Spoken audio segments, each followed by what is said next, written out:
Course हमारा है जी web design and development.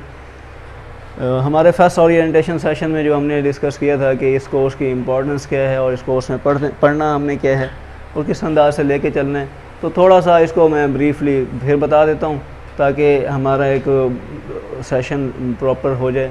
Web design and development जो है, इसमें हम जो है मुकम्मल वेबसाइट बनाने के तरीक़ाकार को सीखेंगे, समझेंगे, और ये सेशन हमारा तकरीबन 2 महीने चलेगा और फिर हम 1 महीना और भी आपसे मतलब लेंगे ताकि आप उसमें प्रोजेक्ट एक बना पाएँ, एक मुकम्मल वेबसाइट बना पाएँ। ठीक है, तो इस प्रोफेशनल अंदाज से इंशाल्लाह इसको लेके चलेंगे ताकि हर चीज़ आपको इसे कराई जा सके। अब इसमें बुनियादी तौर पर इसकी इम्पोर्टेंस क्या है, इसमें इसको कराया क्यों जाता है या इसकी ज़रूरत क्या है।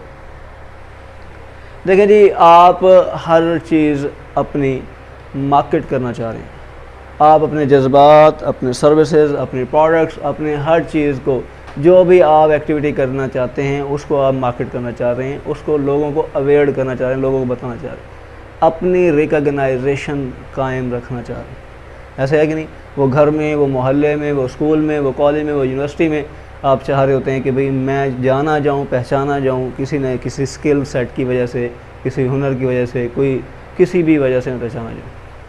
तो मुझे एक ऐसा प्लेटफॉर्म चाहिए जहां मैं ज़्यादा से ज़्यादा लोगों तक अपना मैसेज पहुंचा सकूं। बिल्कुल इसी तरह अगर मैंने कारोबार करना है, तो अगर मैं ये कारोबार अपने घर की कमरे से शुरू करता हूं तो वो घर के अफराद ही जानते हैं। अगर थोड़ा बैठक या कोई इस किस्म का सीन है तो वो उस गली या मोहल्ले के अफराद ही जानते हैं कि ये मैंने काम शुरू किया। ठीक है, लेकिन अगर मैं किसी बड़ी मार्केट में आ जाता हूँ तो जाहिर सी बात है उस मार्केट में आने वाले सारे लोग जानने लग जाएंगे कि ये कारोबार इस बंदे ने शुरू किया। इसी तरह जितनी बड़ी सुपर मार्केट में ट्रांसफ़र होता रहूँगा, मेरे क्लाइंट एरिया बढ़ता चला जाएगा, लोगों के ज़्यादा से ज़्यादा लोग मुझ तक पहुँचने लग जाएंगे। अब इंटरनेट ही वो वाहिद सोर्स बचा है जिसके ज़रिए आप अपना मैसेज पूरी दुनिया को पहुँचा सकते हैं। बात समझ आ गई? अपना मैसेज पूरी दुनिया को पहुँचा सकते हैं, अपनी सर्विसेज, अपनी प्रोडक्ट, अपने मतलब सब चीज़ें आप मार्केट कर सकते हैं, पब्लिकल कर सकते हैं, इंटरनेट पे पहुंचा सकते हैं। ठीक है, तो अब ये क्यों पहुंचाएंगे जी इंटरनेट पे, आपको क्या हदफ है, मकसद क्या है जी? देखिए जी, 2 चीज़ें मैं रखता हूँ, या मैं सर्विसेज रखता हूँ या मैं प्रोडक्ट रखता हूँ। अगर मैं सर्विसेज रखता हूँ, ठीक है, तो वो मैं सर्विसेज अपनी सेल करना चाह रहा हूँ। अगर मैं जैसे टीचर हूँ और मैं चाहता हूँ मैं कोर्सेज पढ़ाऊँ और रिकॉर्ड करूँ और लोगों तक मेरे कोर्सेज जाएँ और वो उससे फ़ायदा उठाएँ और उससे कुछ स्किल सेट सीखें, और अगर मैं डॉक्टर हूँ तो उसी हिसाब से सर्विसेज हैं। लेकिन अगर मैं कोई बॉल पेन, मार्कर वगैरह बेचना चाहता हूँ तो इसकी भी कॉन्फ़िगरेशन, इसके भी डिटेल वगैरह मैं उधर नेट पे रख दूँगा और अपना कॉन्टैक्ट, अबाउट अस वगैरह सारा कुछ बना के रख दूँगा ताकि लोग मुझ तक रब्ता करें और इसको ख़रीदें। अपनी प्रोडक्ट को सेल करने के लिए भी और अपनी स्किल को सेल करने के लिए भी मुझे इस प्लेटफॉर्म का इंतखाब करना है। बात समझ आ गई है? अब जब हर बंदा चाहता है मुझे ऐसे प्लेटफॉर्म चाहिए जहां मैं अपनी आवाज़, अपना मैसेज, अपनी प्रोडक्ट, अपनी सर्विसेज पहुंचा सकूं, तो यानी हर बंदा चाहता है कि मेरी वेबसाइट हो, हर बंदा चाहता है कि मेरे बारे में डेटा इंटरनेट पे पढ़ाओ। ठीक है, और बेहतर अंदाज से पढ़ाओ और अट्रैक्टिव अंदाज से और क्लियर अंदाज से पढ़ाओ। जब बेहतर अंदाज से पढ़ाओ तो फिर हमें एक वेबसाइट ज़हन में आती है कि वेबसाइट होनी चाहिए, एक वेब एप्लीकेशन, एक वेब पेज होना चाहिए जो मालूमात रखता हो मेरी सारी। अब पहला सवाल यहाँ ये आता है कि व्हाट इज़ वेबसाइट। एक हमारे पास लफ्ज़ होता है वेबसाइट या वेब पेज। वेबसाइट या वेब पेज, वेब किसे कहते हैं, तवज्जो कीजिएगा, वेब किसे कहते हैं? हाँ जी, वेब किसे कहते हैं? वेब मतलब ये कि हमारे पास ये कुछ पॉइंट्स हैं, ये पॉइंट्स जो है यहाँ कनेक्टेड हैं, ये पॉइंट्स फिर इसके साथ कनेक्टेड है, इसके साथ कनेक्टेड है, इसके साथ कनेक्टेड है, ये इसके साथ कनेक्टेड है। ये क्या बन गया? इसे कहते हैं वेब, जाल, यानी मकड़ी का जाला जिसे होता है उसे हम वेब कहते हैं। अब उसकी खसूसियत ये है कि आप किसी भी पॉइंट पर बैठे हों तो किसी भी पॉइंट पर जा सकते हैं और वहाँ से वापस भी जा सकते हैं, फॉरवर्ड बैकवर्ड हो सकते हैं। मसलन बताएं, यहाँ बैठा हूँ तो मैं किधर किधर जा सकता हूँ? ठीक है, इधर भी जा सकता हूँ, इधर भी, इधर भी, इधर भी, और इस अंदाज से सारे पॉइंट्स पे जा सकता हूँ। ठीक है, इसका मतलब है ये पॉइंट्स जो है ये मेरी साइट है, ये मेरी क्या है, साइट है, लोकेशन है। इस साइट के ऊपर क्या पड़ा हुआ है, इस साइट के ऊपर पेज है, यानी इंफॉर्मेशन पड़ी हुई है। पेज क्या है, इंफॉर्मेशन किस फॉर्म में पड़ी हुई है, कहते हैं इंफॉर्मेशन आपकी टेक्स्ट की फॉर्म में हो सकती है, आपकी ऑडियो की फॉर्म में हो सकती है, आपकी वीडियो की फॉर्म में हो सकती है, ठीक है, आपके इमेजेस वगैरह हो सकते हैं, ठीक है, पिक्चर्स वगैरह हो सकते हैं, ETC सारे, यानी हर फॉर्म में हमारा डेटा यहाँ प्लेस अप किया जा सकता है। और ये डेटा इस तरह खासूसियत रखता है कि इस डेटा पर कहीं भी आप क्लिक करेंगे तो आप किसी और डेटा पर भी पहुँच पाएंगे। ऐसा है कि नहीं, वो हो सकता है सेम वेबसाइट पे आप पहुँच पाएँ, और वो हो सकता है कि आप डिफरेंट वेबसाइट पे पहुँच पाएँ, ठीक है। तो ये दरअसल इसकी इस खसूसियत की वजह से नॉर्मली ये टेक्स्ट कहलाएगा, ये सारे टेक्स्ट कैटेगरी में आएगा डेटा, चाहे ऑडियो या वीडियो, ये टेक्स्ट कैटेगरी में आएगा।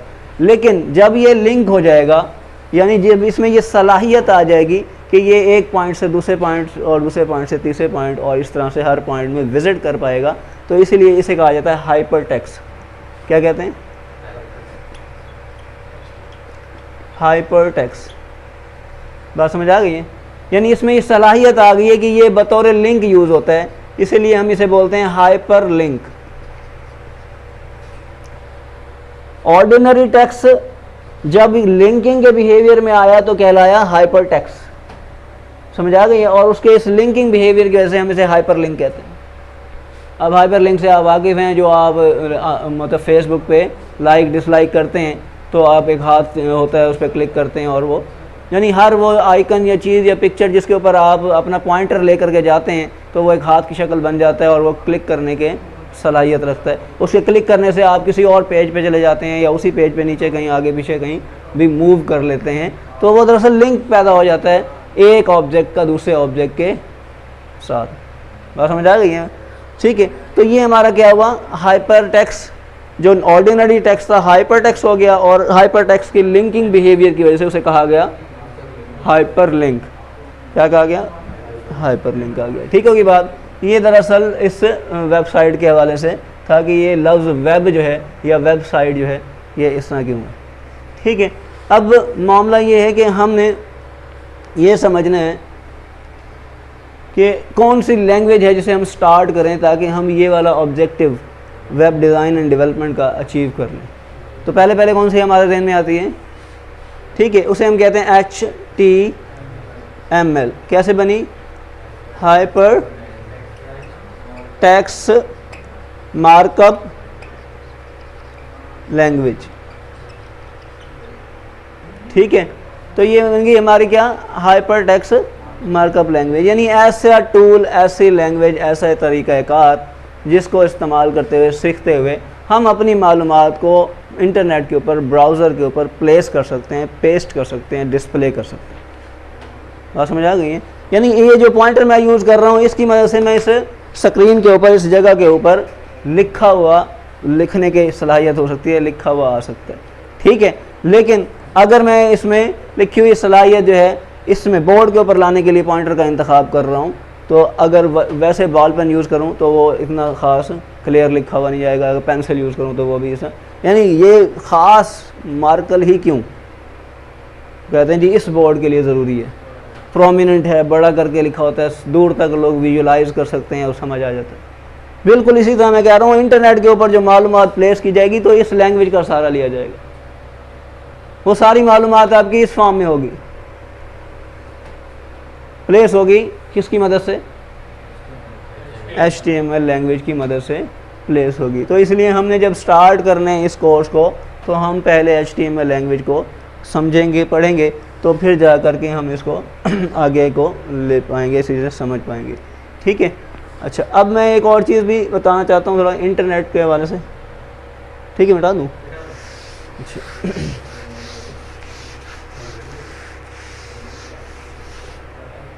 इंटरनेट क्या होता है जी,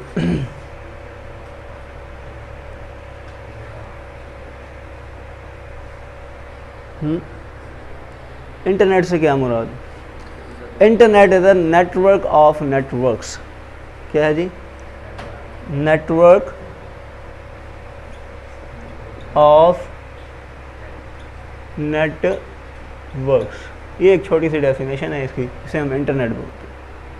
ठीक है, अब हम इसको इस तरह समझते हैं, हमारे पास अपना पर्सनल पीसी है, कंप्यूटर है, ठीक है, और उसके अंदर कोई फाइल पड़ी है, फॉर एग्जांपल माई पिक्चर पड़ी है। कौन सी पड़ी है जी? माई पिक्चर डॉट JP, ये हमारी फ़ाइल पड़ी है, फाइल का ये नाम है और ये उसकी एक्सटेंशन है, और ये हमारी फ़ाइल पड़ी है मेरे कंप्यूटर में। आप अपने कंप्यूटर से इसे कैसे एक्सेस करते हैं? आप अपने कंप्यूटर से इसे कैसे एक्सेस करते हैं?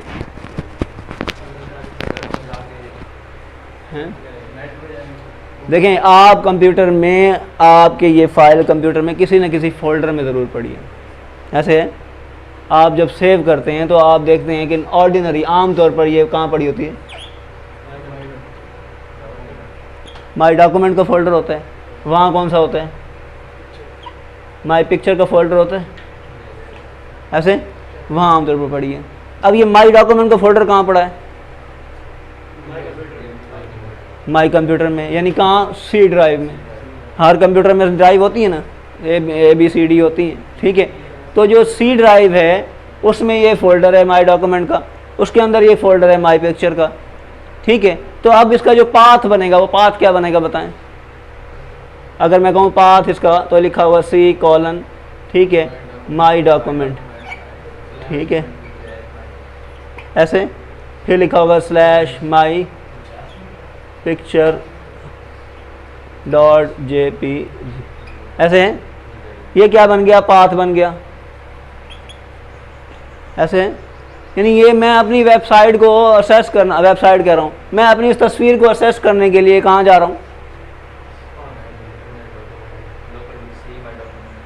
क्योंकि मैं कहाँ मौजूद हूँ? अपने कंप्यूटर के सामने, और मैं अपने कंप्यूटर से डाटा पिक कर रहा हूँ, किसी और के कंप्यूटर से डाटा पिक नहीं कर रहा।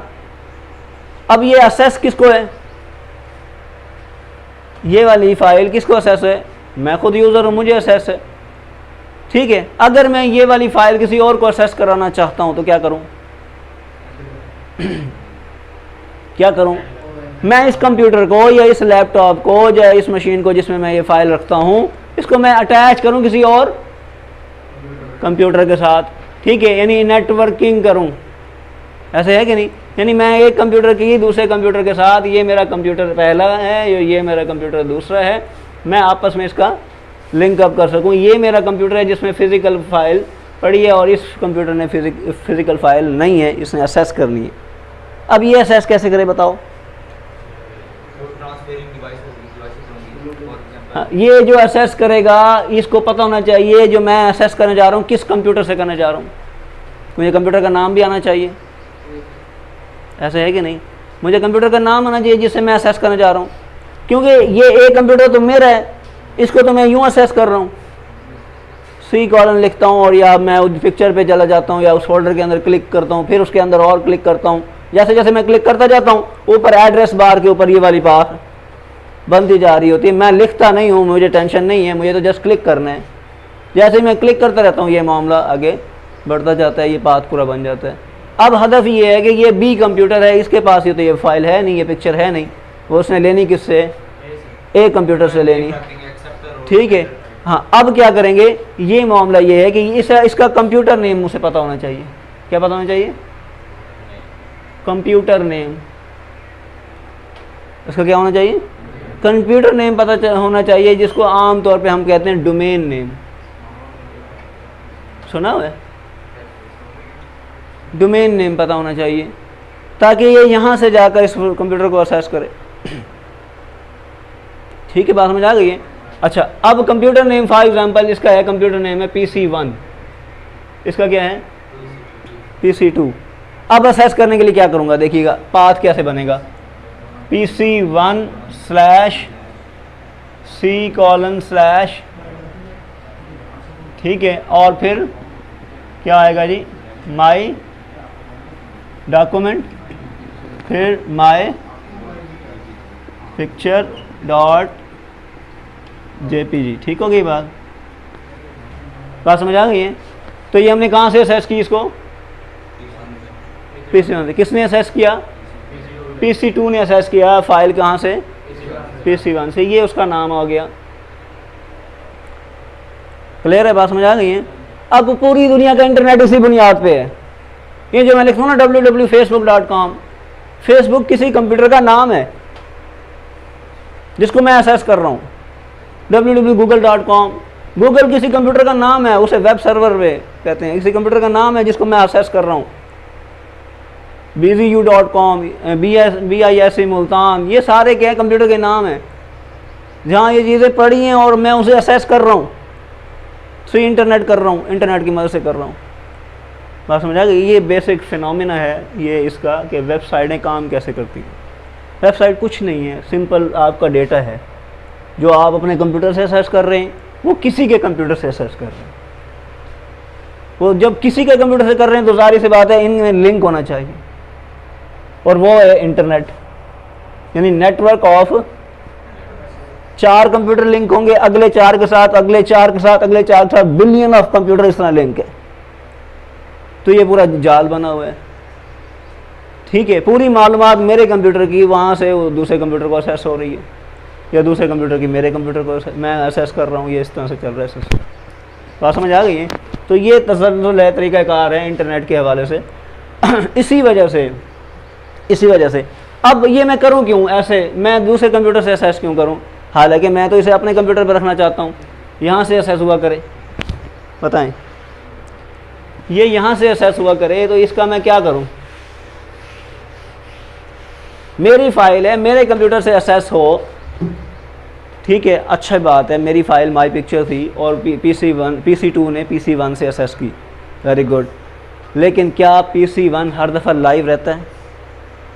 क्या कोई असेस करने वाला PC2 ही है? और भी तो हो सकते हैं, ठीक है। मतलब मैं कहता हूँ 100 लोग असेस करना चाह रहे हैं इस फाइल को जो मेरे कंप्यूटर में पड़ी हुई है, क्या ये से सबको अवेलेबल हो जाएगी? सबको अवेलेबल नहीं होगी, सारे असेस करना चाह रहे होंगे। ना मेरे कंप्यूटर की स्पीड इतनी अच्छी है कि सारों को एक वक्त सर्विसेज दे सके, और ना ही जो है कि ना मैं इस अंदाज से लिंक अच्छा होगा कि मैं उसे लाइव रख सकूँगा। जैसे लाइट जाती है, 100 मसले मसाइल होते हैं, वो डाउन हो गया।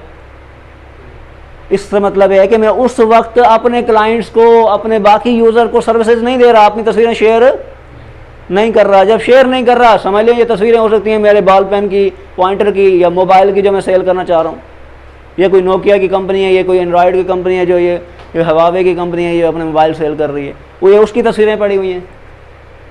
और नोकिया मोबाइल, हवावे जो है वो अपने कंप्यूटर पर रखी हुई तस्वीरें लोगों को शेयर करवा रहा है ताकि लोग देखें और फिर वो ऑर्डर प्लेस करें।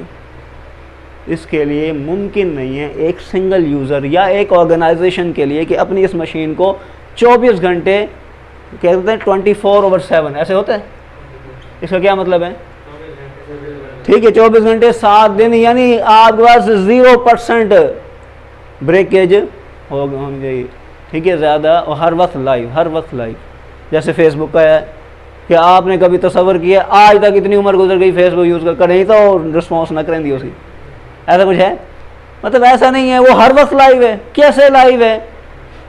कौन सी ऐसी मशीनें हैं जिसके ऊपर वो चली जा रहा है और हमेशा डेटा हमें मिल रहा है? तो वो एक वेब सर्विसेज हैं, ठीक है, या वेब सर्वर हैं, उनको क्या कहा जाता है? वेब सर्वर या वेब सर्विसेज, ठीक है, जो हम उनसे लेते हैं। तो अब मैं क्या करता हूँ, मैं जो वेबसाइट बनाऊंगा उस वेबसाइट को मैं इन वेब सर्वर्स के ऊपर अपलोड कर दूंगा।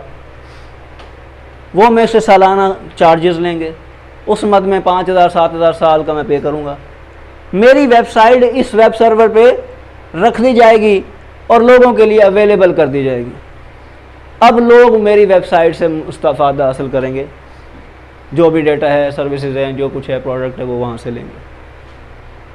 पहले ये था कि मैं अपने कंप्यूटर में रख रहा था, लेकिन मेरे कंप्यूटर में यह था कि मैं इसे 24 घंटे लाइव नहीं रख सकता, पॉसिबल नहीं है मेरे लिए।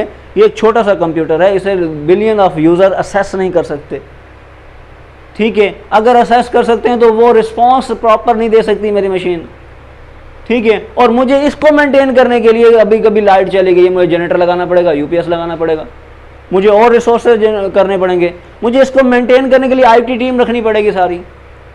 तो ये किसके ज़िम्मे डाल दी मैंने? वेब सर्वर या वेब सर्विसेज वालों के पास डाल दी ये सारी चीज़, ताकि वो इस चीज़ को डील करें, वो इस चीज़ को हैंडल करें। बात समझ आ गई है? अब जो मैं वेबसाइट बनाऊंगा वो वेबसाइट कहाँ आ जाएगी? वेब सर्वर पे अपलोड कर दूंगा। इसे कहा जाता है होस्टिंग। क्या कहा जाता है? ठीक है, इसे क्या कहते हैं? होस्टिंग। डोमेन क्या हुई? जैसे मैंने पहले कहा कि नाम, कंप्यूटर का नाम PC1 PC2, ठीक है। दो चीज़ें बड़ी ज़रूरी हैं यहाँ इस फील्ड में, डोमेन और होस्टिंग। डोमेन हुई वो नाम, जैसे facebook.com, जैसे हमारा edutech.com, जैसे KRP2020, ये डोमेन का नाम है, ठीक है। यानी ये डोमेन है जिनसे लोग जाने जाएंगे या पहचाने जाएंगे, ये वेबसाइट पहचानी जाएगी, ठीक है। नाम उससे पता चल जाएगा कि ये इसका पर्पस क्या है, ठीक है। जैसे बाटा की है वेबसाइट तो उसके हवाले से नाम है, स्टाइलो का है तो उसके हवाले से नाम है, ठीक होगी बात। तो अपनी प्रोडक्ट के नाम से ही कोशिश करते हैं कि नाम, जैसे bzu.edu, पता चल जाएगा यार ये BZU की है, और edu का मतलब ये कि एजुकेशनल पर्पस के लिए है। क्लियर होगी बात? तो अब हमारे पास दो चीज़ें ज़रूरी हैं, डोमेन और होस्टिंग। होस्टिंग हम क्यों रखते हैं? क्योंकि हम अपनी वेबसाइट को ये 24/7 लाइव रखने के लिए, और डोमेन इसलिए रखते हैं ताकि वो बाय नेम जो है कॉल हुआ करे। समझ आ गई बात? तो आज के लिए इतना सेशन बहुत है, ठीक है। कल से बाकायदा हम HTML का बाकायदा कोड स्टार्ट करेंगे, और ये तसलसल इंशाल्लाह इसी तरह रिकॉर्डेड फॉर्म में भी होगा, और आप लाइव भी मतलब लेक्चर ले रहे होंगे। तो इसको डिटेल से हम करेंगे, साथ साथ प्रैक्टिकल करेंगे, उसकी एक्सरसाइजेज भी करेंगे। तो आप रेगुलरली इसको अटेंड करें, ज्वाइन करें। बिस्मिल्लाहिर्रहमानिर्रहीम। हमने लास्ट 2 लेक्चर्स में डिस्कस किया था कि वेब डिज़ाइन एंड डेवलपमेंट क्या है, इस फील्ड की क्या अफादियत है, और इसमें हम क्यों इसको लर्न करना चाह रहे हैं, क्यों इसको सीखना चाह रहे हैं। और फिर हमने जो डिस्कस करना है वो फर्स्ट टूल है, जो इस फील्ड का पहला कदम, कि हम किस अंदाज से HTML के ऊपर अपना पहला वेब पेज बना सकते हैं। वो सारे स्टेप्स हम फॉलो करेंगे, और उनको वेब पेज बनाने के सारे तरीक़ाकार को हम सीखेंगे, ताकि इससे ये जो है हम पहले कदम ले पाएंगे हम इस फील्ड में। अब HTML की पहली बात है को थोड़ा पर्पस वाज़ेह हो जाए कि इसका मकसद क्या है, इसको मतलब क्यों बनाया यूज़ किया जा रहा है। जैसा कि मैंने कल कहा था, HTML क्या है? हाइपर टेक्स्ट मार्कअप लैंग्वेज, ठीक है। हाइपर टेक्स्ट मार्कअप लैंग्वेज का मतलब क्या? यानी आपका नॉर्मल जो टेक्स्ट है, जो कल हमने बताया था, नॉर्मल टेक्स्ट कौन सा होता है, किस फॉर्म में होता है, ठीक है। हम कहते हैं टेक्स्ट जो है न्यूमेरिक हो सकते हैं, अल्फ़ाबेटिक हो सकते हैं, ठीक है। और इसमें ऑडियो, वीडियो, पिक्चर्स, सब कुछ, साउंड, इमेज वगैरह आपके टेक्स्ट कहलाते हैं, और इनको कलेक्टिवली हम जो है मतलब टेक्स्ट के क्राइटेरिया में लेते हैं। समझ आ गई ये बात? अच्छा, जब ये कलेक्टिवली टेक्स्ट के क्राइटेरिया में लेते हैं, तो ये टेक्स्ट, एक टेक्स्ट दूसरे टेक्स्ट के साथ लिंक किया जा सके, दूसरा पहले के साथ, और इस तरह पूरी वेबसाइट एक दूसरे के साथ इंटरलिंक हो जाए, तो इस वजह से इसे कहते हैं हाइपर लिंक। समझ आए? इसके लिंकिंग बिहेवियर की वजह से क्या कहते हैं? हाइपर लिंक, ताकि ये वेबसाइट के ऊपर सारा टेक्स्ट एक दूसरे के साथ इस तरह लिंक हो, कनेक्टेड हो, ताकि हम वेबसाइट के हर एलिमेंट के ऊपर विज़िट कर सकें और वापस भी आ सकें। जिस तरह हम रोज़ाना फेसबुक यूज़ करते हैं, हम एक पेज से दूसरे पेज पे जा रहे होते हैं, दूसरे पे पहले पे जा रहे होते हैं, कहीं हम लाइक डिसलाइक कर रहे होते हैं, कहीं किस अंदाज से, तो हम दरअसल पूरी वेबसाइट को विज़िट कर रहे होते हैं। इवन हम उस वेबसाइट से दूसरी वेबसाइट पे भी जा सकते हैं, और दूसरी से फिर पहली वेबसाइट पे वापस भी आ सकते हैं। हम एक वेबसाइट से दूसरी वेबसाइट पे इस अंदाज से विज़िट कर सकते हैं। तो ये तरीक़ाकार हमने जो है इसको मतलब मेंटेन किया हुआ था, कि हम चाह रहे थे कि हम इसको क्या करें कि इस अंदाज से HTML में मेंशन करें। अब ज़रा पहले जो हमें इसके अंदर वो ज़रूरत होगा, सिस्टम रिक्वायरमेंट क्या होगी या कंप्यूटर रिक्वायरमेंट क्या होगी, वो ज़रा ऑर्डिनरी हमारे पास कोई कोर टू डू या कोई भी ऐसा machine, core i3, core two duo, normal सी मशीन इनफ होती है HTML, सिंपल HTML के लिए। और इसके लिए जो हमें हार्डवेयर, जैसे मैं यहाँ लिख देता हूँ कि हार्डवेयर रिक्वायर्ड क्या हो सकता है, ठीक है, वो हमारे पास हो सकता है PC हो जाएगा, कंप्यूटर, ठीक है, या फिर लैपटॉप, ठीक है। अच्छा, एक नॉर्मल सी मतलब कॉन्फ़िगरेशन हो, कोई हाई फाई कॉन्फ़िगरेशन की ज़रूरत नहीं है, तो उस अंदाज से इसको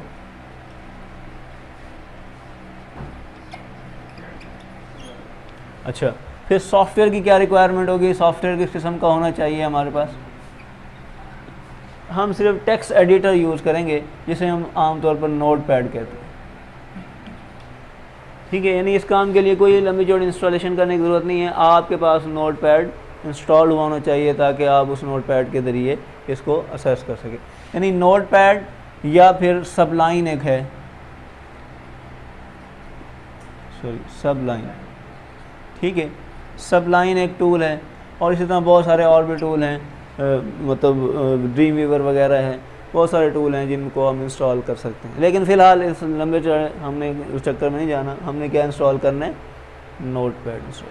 ठीक है, अब नोटपैड इंस्टॉल कर लेना है। नोटपैड इंस्टॉल्ड है ऑलरेडी हमारी विंडोज़ में, और कहाँ करके होता है बताएं, कहाँ करके होता है, हम जाते हैं मतलब स्टार्ट में, ठीक है, एसेसरीज़ में, और वहाँ जा कर के नोटपैड, ठीक है, या रन कमांड के ऊपर भी आप नोटपैड लिखेंगे तो वो आपके पास एक वाइड सा पेज आ जाता है और उस पर मतलब ये चीज़ें मिल जाती हैं। ठीक है, बाकायदा इंशाल्लाह अगले सेशंस में हम ये परफॉर्म भी करेंगे प्रोजेक्टर लगा के, तो आपको वो सारा कुछ मतलब दिखाया भी जाएगा इस तरह से।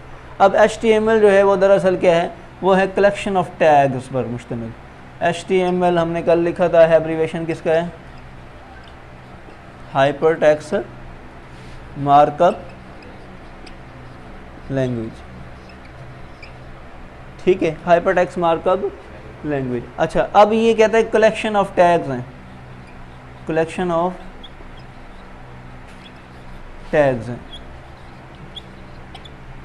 टैग्स किसे कह सकते हैं, टैग को आप कमांड्स भी कह देते हैं, ठीक है, कंट्रोल भी कह सकते हैं, ऑब्जेक्ट भी कह सकते हैं, एलिमेंट भी कह सकते हैं।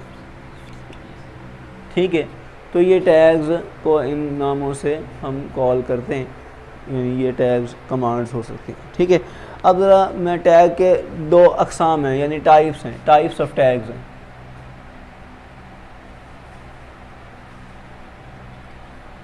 तो कौन कौन से हैं, एक को कहते हैं पेयर टैग है, एक कौन सी है, सिंगल टैग है। ठीक है, पेयर टैग होते हैं और सिंगल टैग होते हैं। अच्छा, अब हम कुछ एग्जांपल लिख लेते हैं, ये आप फिर नोट कीजिएगा साथ साथ। इसके PDF वगैरह भी, मतलब एक प्रेजेंटेशन भी बना रहा हूँ साथ साथ, वो भी आपको मिल जाएगा, रिकॉर्डेड लेक्चर भी आपको चैनल पे मिल जाएगा, और वीडियो उसके साथ PDF वगैरह भी मिल जाएगा। कल के लेक्चर, इस रोज़ाना के लेक्चर का PDF भी वहाँ पड़ा होगा जो ये है, तो वो भी आपको हेल्प करेगा, और आपके जो मतलब सुनने वाले बाकी हैं उनको भी, देखने वालों को भी, और इस तरह से हम रोज़ाना ये काम करेंगे। अच्छा, अब पहला मतलब पेयर टैग की निशानी क्या होती है कि एंगल ब्रैकेट, ठीक है, और फिर HTML एंगल ब्रैकेट क्लोज, और फिर \HTML, ठीक है, और एंगल ब्रैकेट क्लोज। ठीक है, ये इसको कहा जाता है, ये ओपनिंग या स्टार्टिंग टैग है। ठीक है, ये क्लोजिंग टैग है, समझ आ गई? हाँ जी, ये एक जब क्लोजिंग होगा तब यूज़ होगा, नहीं ये L है, HTML। ठीक है, तो ये HTML स्टार्ट और HTML क्लोज, और क्लोज की निशानी क्या है, \, जो है यूँ आप लगाएंगे स्टार्ट में, ताकि ये एक पूरा बन जाएगा, इसे कहते हैं पेयर टैग। समझ आ गई? अच्छा, कुछ होंगे सिंगल टैग, जैसे BR, ये होता है ब्रेक के लिए, न्यू लाइन के लिए। अगर याद हो C या C++ में क्या यूज़ करते थे न्यू लाइन के लिए, \n यूज़ होते थे, तो यहाँ हम क्या यूज़ करेंगे, BR। ठीक है, तो ये सिंगल है, हाँ जी, ब्रेक न्यू लाइन के लिए, न्यू लाइन पे शिफ्ट होना है। समझ आ रही है बात?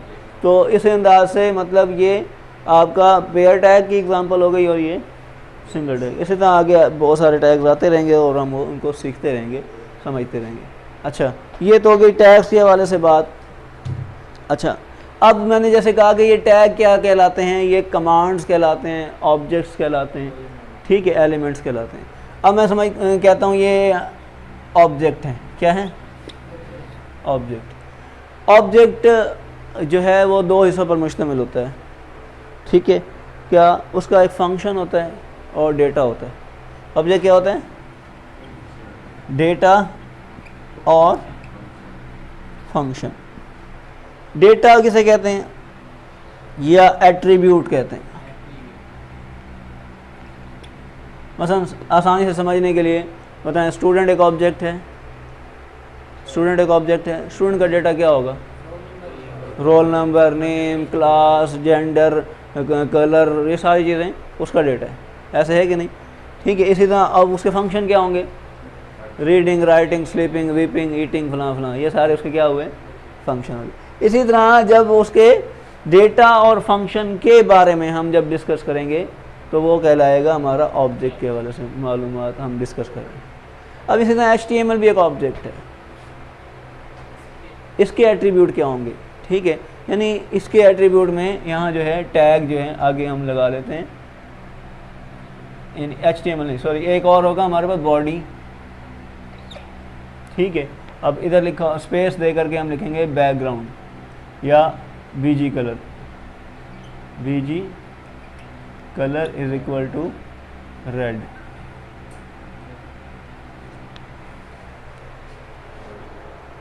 ठीक है, BG कलर बैकग्राउंड कलर, ठीक है, background colour is equal to red. अब टैग का नाम क्या है? बॉडी। एट्रीब्यूट कौन सा यूज हो रहा है? बैकग्राउंड कलर तब्दील हो रहा है, बॉडी का बैकग्राउंड कलर तब्दील हो रहा है। ठीक है, और कौन सा कलर रख रहे हैं? Value, red. ठीक है, बिल्कुल उसी तरह ऑब्जेक्ट का नाम है स्टूडेंट, एट्रीब्यूट है नेम और वैल्यू है अली। बात समझ नहीं? एट्रीब्यूट ऑब्जेक्ट का नाम क्या है? स्टूडेंट हो गया, एट्रीब्यूट क्या है? वैल्यू क्या है? ठीक है, इसी तरह एट्रीब्यूट का नाम स्टूडेंट है, एट्रीब्यूट है एज और वैल्यू है। ठीक हो गई बात? तो बिल्कुल इसी तरह मामला ये है कि क्या हो गया, हमारे पास एट्रीब्यूट है बॉडी, सॉरी क्या नाम है, ऑब्जेक्ट है बॉडी और BG कलर क्या है? एट्रीब्यूट और वैल्यू क्या है? रेड, रेड ग्रीन ब्लू जो भी देना चाहें। हाँ, डबल कोटेशन। बात समझ आ गई है? सो इस तरह से हमने इसको अंडरस्टैंड करना है कि हर ऑब्जेक्ट टैग कहलाता है, टैग के बहुत सारे एट्रीब्यूट होंगे, टैग के क्या होंगे? बहुत सारे एट्रीब्यूट होंगे और हर एट्रीब्यूट अपनी ख़ास मखसूस वैल्यू रखते हैं। ठीक है, मसलन मैं आपको एक और एग्जांपल यहाँ कोट करता हूँ।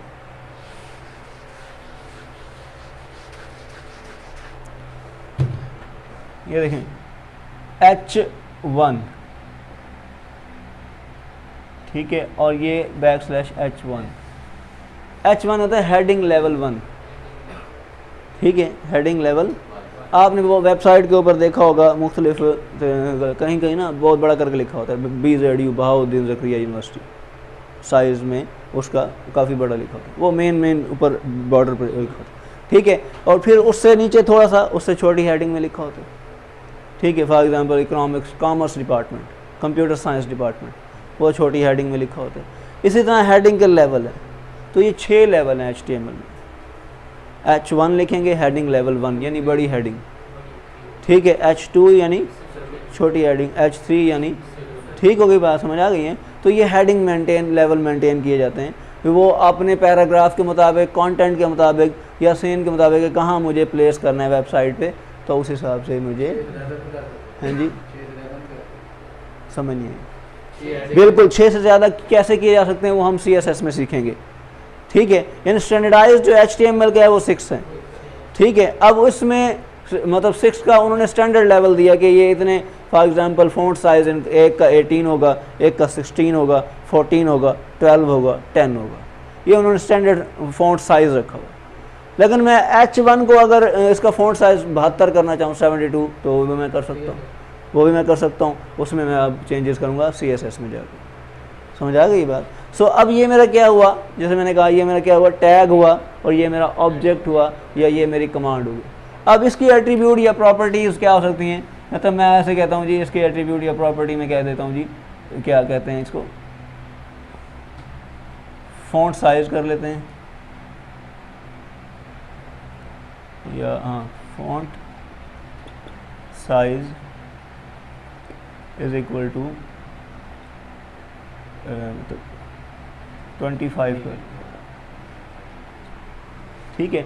अब ये भी एट्रीब्यूट है एक, और ये उसकी क्या है, वैल्यू। इसी तरह एट्रीब्यूट वैल्यू करके मतलब मैं ये लिखता चला जाऊंगा हर टैग के एस्पेक्ट से। क्लियर है बेटा, बात समझ आ गई है।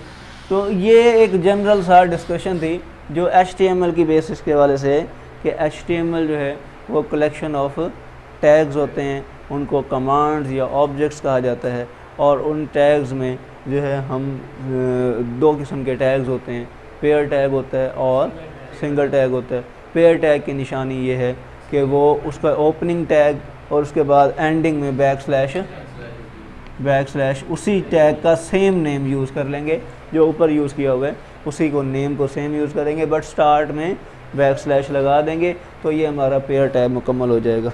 अच्छा, तो इस तरह से ये हमारे पास सिनेरियो है।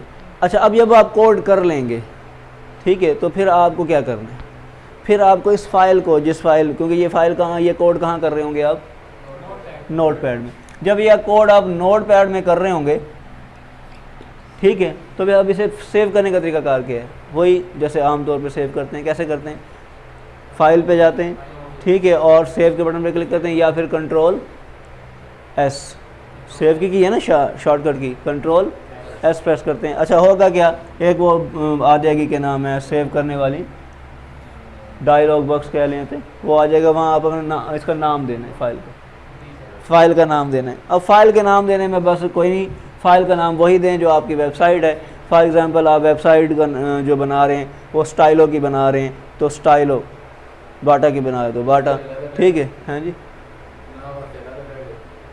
नहीं, नाम यहाँ दे रहे हैं ना जो आप डायलॉग बॉक्स में सेव कर रहे हैं, ठीक है। तो नाम कुछ भी दिया जा सकता है, लेकिन नाम वो दें जो आपकी एक्चुअल वेबसाइट है। वेबसाइट आपकी आर्मी से रिलेटेड है, आप लिख रहे हैं जी सुपीरियर कॉलेज या फलाना कॉलेज, तो वो ऐसा नहीं है, मतलब रेलेवेंट हो जो आपकी फील्ड, जो उसकी वेबसाइट के हिसाब से, तो कोई बात।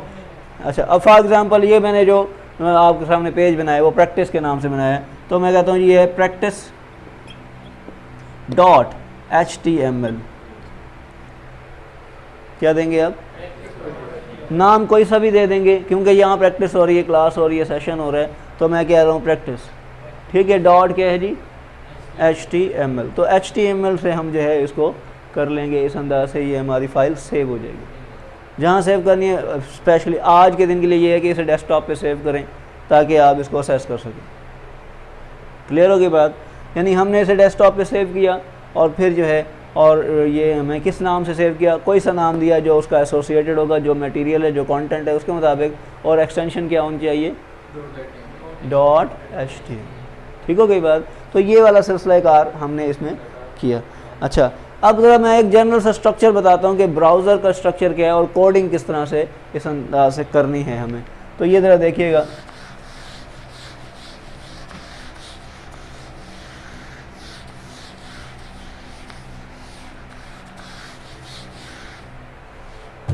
अच्छा, इंटरनेट एक्सप्लोरर जो है ना, वो उसको अगर आप जहन में रखें, तो ये मैं एक उसके सेक्शन बना रहा हूँ।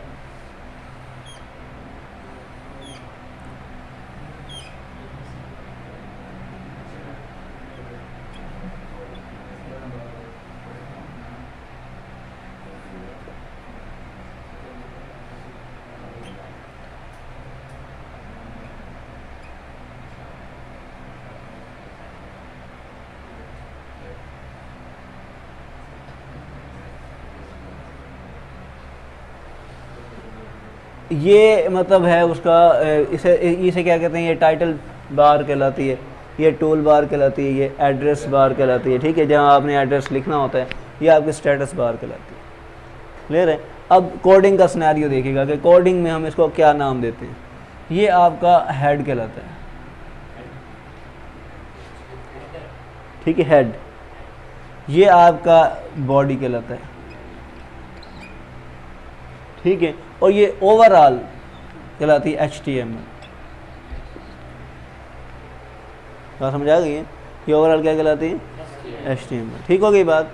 ये देखें, हेड जो है, स्टार्ट जो हो रहा है हेड, वो फिर क्लोज पहले हो रहा है, फिर उसके बाद बॉडी स्टार्ट हो रही है, फिर बॉडी क्लोज हो रही है। लेकिन जो HTML है वो पहले स्टार्ट हो रहा है एंड में। अब इसका कोडिंग का स्ट्रेटजी क्या होगी, यानी किस तरह कोड किया जाएगा, ये ज़रा देखें। आप क्या करेंगे, लिखेंगे HTML, ठीक है, और आखिर में कॉर्नर पे लिख देंगे HTML क्लोज। बात समझ आ गई है? HTML स्टार्ट की हमने और क्या की हमने, HTML क्लोज कर दी। ठीक होगी बात, ये वाला हदफ पूरा हुआ। ठीक है, ये पूरे ब्राउज़र के लिए। अच्छा, अब आप क्या करेंगे, अब आप लिखेंगे बॉडी, सॉरी क्या करेंगे, हेड, क्या लिखेंगे, हेड, ठीक है। अच्छा, और बैकस्लैश, हेड क्लोज करना है, हेड स्टार्ट किया है, हेड क्लोज करना है। ठीक होगी बात। अच्छा, अब क्या करना है, बॉडी स्टार्ट करनी है और बॉडी क्लोज करनी है। क्लियर होगी बात। ये वो बेसिक सा स्ट्रक्चर है जो आपको हर वेबसाइट में स्टार्ट में करना है। बिल्कुल उसी तरह अगर आपको याद हो कि सी लैंग्वेज या C++ में हमने क्या किया था, हमें हैश इंक्लूड लिखना था, हमने फिर वाइड मेन वो लिखा, stdio वगैरह लिखा, फिर वाइड मेन लिखा, फिर ब्रैकेट स्टार्ट की और फिर आखिर में ब्रैकेट बंद की। ठीक है, ये सारी चीज़ें हमने की ना, तो हमने कहा जी ये ज़रूरी है, ये हर प्रोग्राम से पहले आपको ये स्ट्रक्चर बनाना है। और बिल्कुल इसी तरह यहाँ भी यही है कि आपको हर HTML पेज को कोड करने से पहले आपको ये इस अंदाज से स्ट्रक्चर बनाना है। समझ आ जाएगी, बताएं, क्लियर है? ठीक है। अच्छा, अब ये ऐसा क्यों किया गया है, इस तरह से सेक्शन वाइज क्यों बनाया?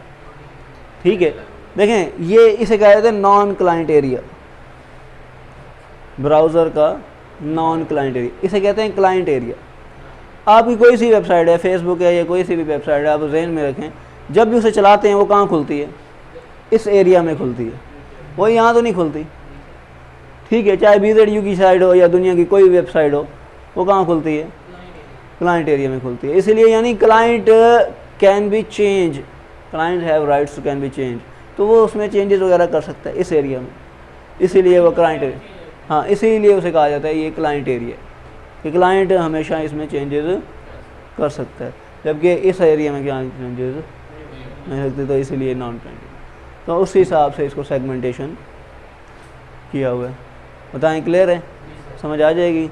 अच्छा, अब ये आज हमने सिर्फ ये पढ़ा कि ये जो है HTML क्या है, उसके टैग्स कौन कौन से होते हैं, ठीक है, और उसके टैग्स की टाइप्स क्या है। टैग्स होते हैं, टैग्स को हम कमांड या ऑब्जेक्ट कहा जाता है, और हर कमांड या ऑब्जेक्ट अपने एट्रीब्यूट और वैल्यू रखते हैं। ठीक है, और फिर हमने कहा जी ये करना कैसे है, वो हमें नोटपैड का इस्तेमाल करना है, और फिर उसमें ये कोड करना है, ये कोडिंग स्ट्रक्चर बता दिया, और उसको सेव कैसे करना है, किस तरह करना है, हमने नाम कोई सा एसोसिएटेड नाम दे देना है, और एक्सटेंशन क्या रखनी है, HTML एक्सटेंशन रखनी है। तो इस तरह से हमने इसको मुकम्मल कोड किया, ऐसे किया। अच्छा, अब एक प्रैक्टिस सेशन कर लेते हैं। आप भी लैपटॉप खोल लें, मैं यहाँ कोड करता हूँ, आप उसे कोड करने की कोशिश करें ताकि हम उसे एग्जीक्यूट करके देखते हैं और एक हमारा वेब पेज बन जाए जिसे हम बना के सेक्शन करते हैं।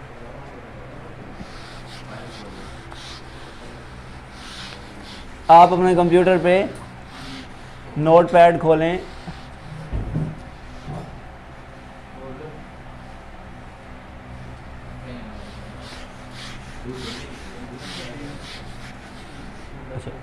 आपने नोटपैड खोलना है और नोटपैड में आपने क्या लिखना है, ये ज़रा देखिएगा। आपने नोटपैड पे लिखना है HTML यूँ एंगल ब्रैकेट से, ठीक है। अच्छा, और फिर नीचे करके कहीं दे देना है HTML, कुछ काफ़ी फासले पे दे देना है ताकि हम कुछ कोड कर सकें, ठीक है। उसके बाद आपने लिखना है हेड, ठीक है। उसके बाद यहाँ हेड क्लोज कर देना, ठीक हो गई बात। अच्छा, फिर आपने करना है बॉडी, यहाँ बॉडी, ये देख रहे हैं HTML क्लोज से पहले बॉडी क्लोज हो रही है, बाद में कभी नहीं करनी, और हेड के बाद जो है बॉडी शुरू हो रही है, बॉडी ऊपर नहीं लेके जानी, ठीक हो गई बात। तो ये सीक्वेंस बरकरार रहे ताकि हम इसको सही से कर सकें। अच्छा, अब ये देखें, हम यहाँ लिख रहे हैं H1, पहला टैग यूज़ कर रहे हैं H1, और यहाँ लिख रहे हैं वेलकम टू वेलकम टू एजुटेक कोचिंग सेंटर \H1। ये इस तरह से हमने लिखना है। कोई सा भी मैसेज लिख दें आपने, ये मैंने लिखा है वेलकम टू एजुटेक कोचिंग सेंटर, और फिर हमने इसका टैग क्लोज कर दिया। टैग क्लोज करने के तरीकाकार बता दिया था आपको कि \, देने और H1 दे देना। इसी तरह ये मामला करना है आपने, कब तक करना है? 6 दफ़ा करना है। ये सारा सिंटैक्स दोबारा लिख दें, मैसेज लिख दें और \H2 कर दें, H3, ये सारा कोई सा भी सिंटैक्स लिख दें और क्या नाम है सेंटेंस लिख दें और फिर H3 कर दें। इसी तरह ये मामला कहाँ तक जाएगा? 6 तक जाएगा, जैसा कि मैंने कहा था कि मामला आपका H6 तक जाएगा। ठीक है,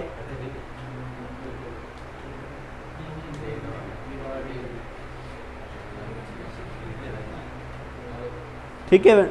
अब ये आपने इस अंदाज से हेडिंग लेवल मेंटेन करने हैं, आपने कोई 6 हेडिंग डालनी है, फिर जाकर ये हम इसको परफॉर्म कर पाएंगे।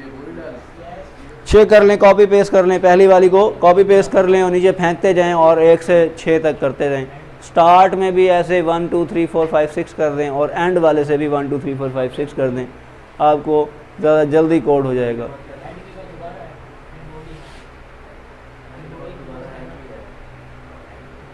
देखें हेड स्टार्ट, फिर देख लें हमने HTML लिखना है, उसके बाद हेड लिखना है, हेड के बाद हेड क्लोज कर देना है, फिर बॉडी स्टार्ट करनी है, फिर बॉडी के बाद H1 स्टार्ट करना है और वेलकम टू एजुटेक कोचिंग सेंटर \H1 कर देना है, और इसी अंदाज से ये आगे चलता रहेगा और ये 6 तक हमने ये करना है।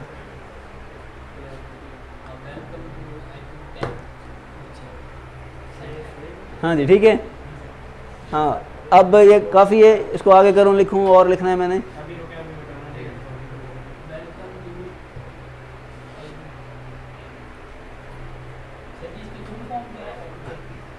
एजुकेशन इन टेक्नोलॉजी, ठीक है।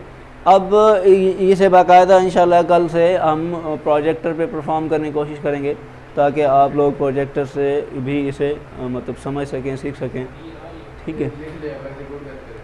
अच्छा जी, आपने H1 से लेकर के H6 तक कर लिख लिया होगा, ठीक है, और साथ में कोई मैसेज दे दिया है, आपने स्टार्टिंग टैग भी दिया है, एंडिंग टैग भी दिया है, ठीक है। इस अंदाज से चेक किया। अब आप इसे सेव कर लें अपनी फ़ाइल को। हाँ जी, 6 दफ़ा आप, क्योंकि H1 स्टार्ट किया, H1 क्लोज किया जी, बीच में कोई मैसेज दे दें, बिल्कुल बेशक कॉपी कर लें इसको, कोई मैसेज दे दें, ठीक है, ताकि आपको अंडरस्टैंड हो जाए कि लेवल 6 तक हमारे पास वो विजुअलाइजेशन कैसे होती है, बड़ी हेडिंग छोटी हेडिंग किस अंदाज से आ रही होती है। डेटा बाद में हम उसमें करेंगे ताकि हम उसको कर सकें।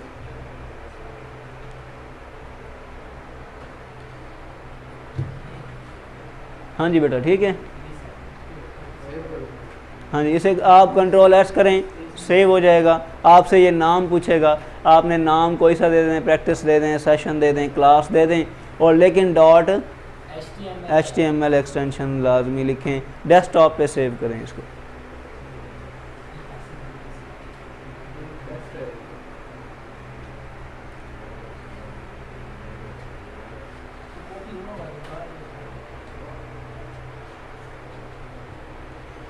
ठीक है जनाब, एक और टैग आपको बताया देता हूँ ताकि वो हम कर लें, फिर मैं आपको एक होमवर्क देता हूँ ताकि वो फिर आप इसको करके आएँ। एक और टैग सुन लें कौन सा होगा, ठीक है। Ctrl+S प्रेस करें तो फिर आप ये सेव पे चले जाएंगे।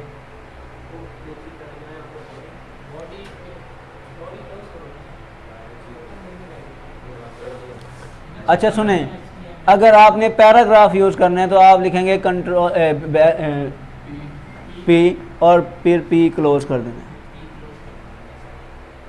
ठीक है। तो जो भी आप लिखना चाहेंगे पैराग्राफ के लिए, ये पैराग्राफ राइटिंग के लिए ये आप टैग यूज़ कर रहे हैं P का, ठीक है, बात समझ आ गई है। तो अभी तक हमने दो चीज़ें टैग की सीखी HTML में आकर। एक तो हमने हेडिंग के तौर पे सीखी कि हमारे पास हेडिंग जो हैं 1 से 6 तक हैं, और हमारे पास क्या हैं पैराग्राफ जो हैं वो P के साथ यूज़ करेंगे। अब एक थोड़ा सा समराइज़ कर देता हूँ आज के सेशन में हमने क्या किया।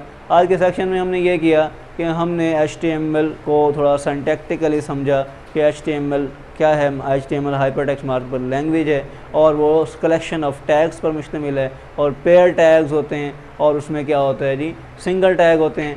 पेयर टैग जो है स्टार्टिंग टैग दिया जाता है और फिर बैकस्लैश के साथ उसी टैग का नाम देकर एंड कर दिया जाता है, और फिर आप एंडिंग टैग के बाद इसी तरह सिंगल टैग भी दे सकते हैं।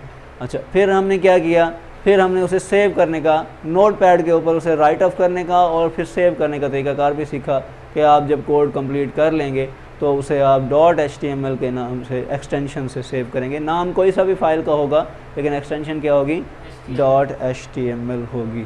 ठीक है, तो इस तरह से हम उसको मतलब सेव कर पाएंगे। और फिर हमने क्या किया, हमने एग्ज़ाम्पल के तौर पर कुछ एक फ़ाइल बनाई जिसमें हमने हेडिंग 1 से 6 तक दी, और फिर पैराग्राफ हमने कोड किया कि पैराग्राफ कैसे पुट किया जाएगा। इसी से रिलेटेड एक एक्सरसाइज या एग्ज़ाम असाइनमेंट्स आपको पुट कर दी जाएगी, तो वो आपने परफॉर्म करके सबमिट करानी है। ठीक है, तो ये आज का सेशन था, तो इसके साथ ही क्लोज़ करते हैं। अल्लाह। बिस्मिल्लाहिर्रहमानिर्रहीम। आज का जो सेशन है इसमें हम वेबसाइट का लेआउट बनाने की कोशिश करेंगे कि वेबसाइट जो है किस अंदाज से हमारी डिस्प्ले की जाती है। लेकिन उससे पहले आपको HTML लेआउट डिज़ाइन करना ज़रूर होता है, ताकि HTML लेआउट से आप फर्दर जो कंटेंट हैं जो उसमें प्लेस करना चाह रहे हैं, लोगो लगाना चाह रहे हैं, आप उसका टाइटल देना चाह रहे हैं, आप उससे रिलेटेड मेन्यू बनाना चाह रहे हैं, या उससे रिलेटेड आगे जो भी काम आप लेना चाह रहे हैं, पिक्चर्स हैं, ग्राफ है, डिस्क्रिप्शन है, प्रोडक्ट की डिटेल है, फुटर देना है, ये सारी चीज़ें आपको पहले लेआउट के टाइम पे ही फाइनलाइज करना होता है। ठीक है, क्लाइंट की वेबसाइट को देखते हुए, सामने रखते हुए हमें ये चीज़ पहले से ही फाइनलाइज करनी होती है। अब ज़रा इसको देखते हैं। ये मैंने एग्जांपल के तौर पर पेंट से ना एक लेआउट डिज़ाइन किया है, इसी को ही हम कोड करेंगे HTML, इसको बनाने की कोशिश करेंगे ताकि हमें पता चले कि ये एज इट इज़ वैसे ही काम कर रहा है या नहीं कर रहा है। तो इसमें समझना ये है कि ये जो है एक टेबल है, और टेबल किस पर मुश्तमिल होती है, रोज़ एंड कॉलम्स पर, रोज़ एंड कॉलम्स पर। अब जब रोज़ एंड कॉलम पर मुश्तमिल होती है तो ये कितने रोज़ कितने कॉलम है, 3 रो और 3 कॉलम। ठीक है, ये हमारे पास देखें रो कितने हैं, आपने ये यहाँ से कंसिडर करना है, दूसरा ये, तीसरा ये, ठीक है, समझ आ गई है। तो बात ये 4 रो है। अब कॉलम कितने हैं, ठीक है, आपने जो ये मैक्सिमम कॉलम रेंज है ना, इसके मुताबिक कंसिडर करना है। यानी ये इधर से इधर से तो आपको एक कॉलम दिख रहा होगा, इधर से भी एक कॉलम दिख रहा होगा, आपने इधर से कंसिडर करना है, काउंट करना है कि यहाँ 3 पोर्शन बने हुए, इसका मतलब है कि 3 कॉलम बने हुए। आप समझ आ गई। तो इस अंदाज से इस साइड के लेयर को, इस तरह लेआउट को अंडरस्टैंड करना है ताकि फिर हम कोड करने लगेंगे। क्लियर है बेटा, समझ आ गई बात। अब आगे बढ़ते हैं। तो नोट पैड हमने खोलना है, नोट पैड खोल के हमने कोड करना है HTML का। तो यहाँ मैं मतलब HTML के हवाले से तो उसका फ़ॉन्ट साइज़ भी बढ़ा देता हूँ।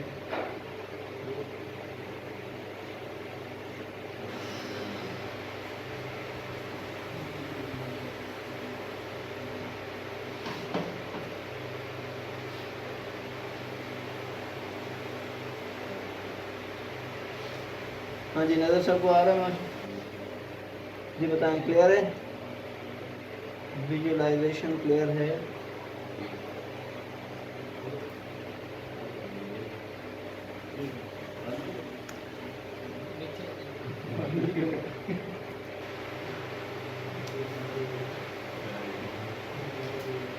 अच्छा जी, ये क्या होता है जो मैं बना रहा हूँ जी,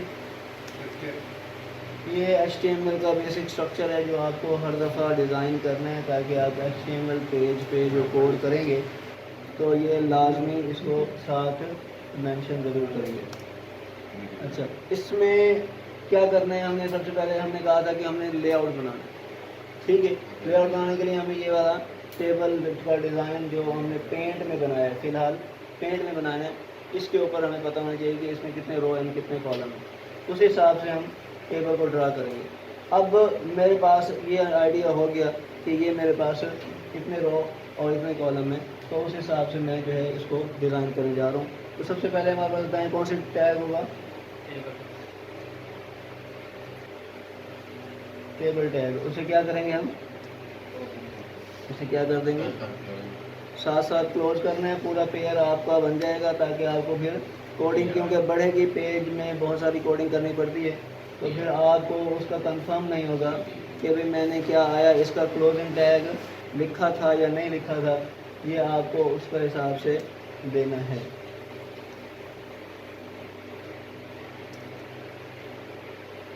साथ साथ वेरीफाई करते रहेंगे कि मैंने जो बनाया कहाँ तक बनाया। ये देखें इतना हिस्सा जो मैंने बनाया है ये कहाँ तक बनाया है। इसके लिए चेक करने के लिए आप क्या करें, इसका बॉर्डर लगा दें।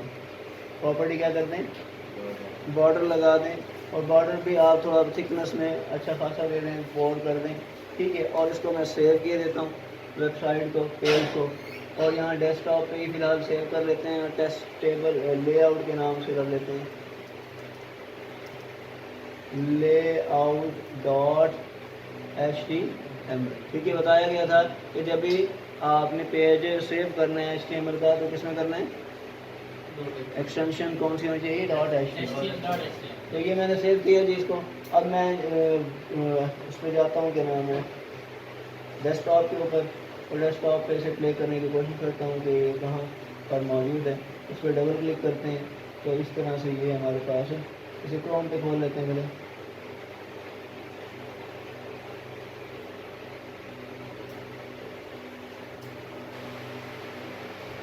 ये क्रोम पे हमारे पास डिज़ाइन बन गया, ठीक है। अब ये इतना सा दिख रहा है क्योंकि हमने कोई हाइट एंड विड्थ मेंटेन नहीं की थी, ना ही उसमें कोई डेटा डाला था, वो उसने खाली एक बॉर्डर से बना दी है। अच्छा, अब इसको कैसे करें जी, ये देखें।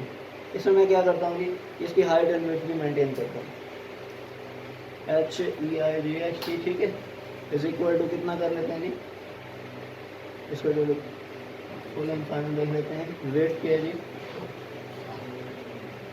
ठीक है, इसको 600 कर देते हैं।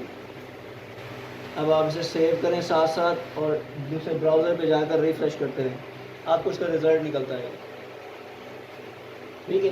थोड़ा स्टेप बाय स्टेप कोडिंग के लिए, बहुत ज़्यादा आप समझेंगे तो बड़ा लेआउट मैं कैसे बनाऊंगा, आप स्टेप बाय स्टेप चलेंगे तो आपको ये चीज़ समझ भी आएगी कि किस तरह से हम बना रहे हैं।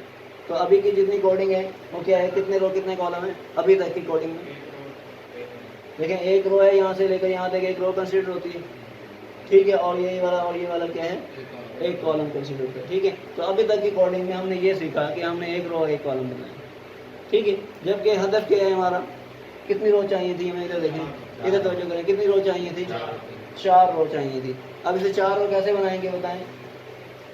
सो सिंपल, आप क्या करें, इस रो वाले पोर्शन को यहाँ तक रो वाले पोर्शन है, इसको 4 दफ़ा कॉपी, 3 दफ़ा और कॉपी करते हैं। कितने चाहिए थे आपको, 3 और चाहिए, ये 1 दफ़ा, 2 दफ़ा, 3 दफ़ा। अब आप इसे सेव करें और साथ से इसे रिफ्रेश करें, पार्टीशन बन गई, ठीक है। तो ये कितनी जल्दी में हमने एक पार्टीशन बना ली, ठीक है। अच्छा, अब याद दिलाने के लिए कि ये वाला पोर्शन क्या था, ये वाला पोर्शन क्या है, ये वाला पोर्शन क्या है, ये वाला पोर्शन क्या है, तो आप इसमें लिख दें, कुछ लिख दें। मतलब मैं ये कह रहा हूँ, ये हेडर है, यहाँ लोगो आएगा, ठीक है, ये हेड पोर्शन है, तो मैं यहाँ लफ्ज़ लिख देता हूँ, आपके पास ये वाली जगह बनती है, ठीक है, यहाँ मैं लिख देता हूँ हेड, ठीक है। अच्छा, और ये नीचे वाली जगह कौन सी बनती है, ये वाली मेन्यू, ठीक है। उससे नीचे वाली जगह कौन सी बनती है, इसे लिखता हूँ मेन कंटेंट एरिया। उससे नीचे वाली जगह कौन सी बनती है, इसे मैं लिखता हूँ फुटर। ये टेक्निकल नाम है, ये इस तरह से आपको समझने हैं ताकि आपको ये समझ आए। देखें आया कि नहीं, चीज़ें समझ आ गई कि कौन सा पोर्शन कहाँ वाक़ है। मतलब हेडर के लिए मैंने सेक्शन बना दिया, मैंने मेन्यू के लिए एक सेक्शन बना दिया, मैंने इसी तरह कंटेंट एरिया के लिए सेक्शन बना दिया, ठीक है। अभी इतनी सारी जगह खाली है तो कोई मसला नहीं है, हम अपनी कोडिंग में जाते हैं और जा करके इसकी हाइट भी बढ़ाते हैं और विड्थ भी, ठीक है। और ये इसका, ये देखें, साथ साथ वेरीफाई करते रहेंगे ताकि आपको उसकी समझ भी आए। हाइट थोड़ी 1 पेजर कर लेते हैं क्योंकि ताकि वो हमें एक पेज का इफेक्ट नज़र आता रहे। और फिर ये होगा इस तरह से, ठीक है। अब ये इस अंदाज से ये इसकी 4 चीज़ें इसमें आ रही हैं। क्लियर है, बात समझ आ गई है। अब हदफ क्या था, हमारी शक्ल असल शेप क्या थी, ये देखें शेप हमारे पास क्या थी, शेप हमारे पास तो ये थी, ठीक है। इसमें क्या थे हमारे पास 4 और 3 कॉलम वाला कल्चर था, उसको हमने बनाना था। अब ये वक्त देखना है कि 3 कॉलम किस रो में आते। क्या आया, पहले रो में 3 कॉलम आ रहे हैं, पहले रो में 3 कॉलम आ रहे हैं, दूसरे में, तीसरे में आ रहे हैं। तो इसका मतलब है तीसरी रो कौन सी है जिसको मैंने टाइटल दिया है, जिसको नाम दिया मैंने। देखें तीसरी रो कौन सी है जिसको मैंने नाम दिया, इधर से समझ लें पहले। तीसरी रो जिसको मैंने नाम दिया है वो मेन कंटेंट एरिया है, ठीक है। इस हिसाब से मैंने उसको सेगमेंटेशन करना है, यानी 3 हिस्से करने हैं। 3 हिस्से करने हैं। अब देखें इसे 3 हिस्से कैसे करेंगे ताकि हम इसको कर पाएँ। तो अब कोड में वापस आते हैं और ये देखें ये वाला मेन कंटेंट एरिया है, ठीक है। पहले कितने टीडी हैं, पहले कितने टीडी हैं, उसमें 1 टीडी है। हमें चाहिए कितने, 3 चाहिए। तो देखें हम इसे 1 और ये देखें 3 हो गए पूरे, ठीक है। अब इसके भी आप इसे कर लें, मसलन आप इसे कर दें, ये आपका लेफ्ट पैनल है, ये क्या है, लेफ्ट पैनल है, ठीक है। और फिर इसके कर लें, ये क्या है आपका, ये आपका सेंटर है, main content area, centre area, ठीक है। ये हमारा क्या है, सेंटर है। और ये हमारे पास क्या है जी, ये हमारे पास क्या है, राइट एरिया है। अब आप इसे सेव करें और साथ चेक करें क्या आया, हम सही जा रहे हैं, देखिए आया सही जा रहे हैं, ठीक है, आया सही जा रही है। लेकिन ये गौर से करें, देखिए ज़रा कि जैसे ही मैंने 3 कॉलम बनाए तो ऊपर वाले कॉलम अपने उसी पहले कॉलम के नीचे आ गए, जबकि हमारे पास शक्ल क्या है, जबकि हमारे पास डिमांडिंग शक्ल क्या है,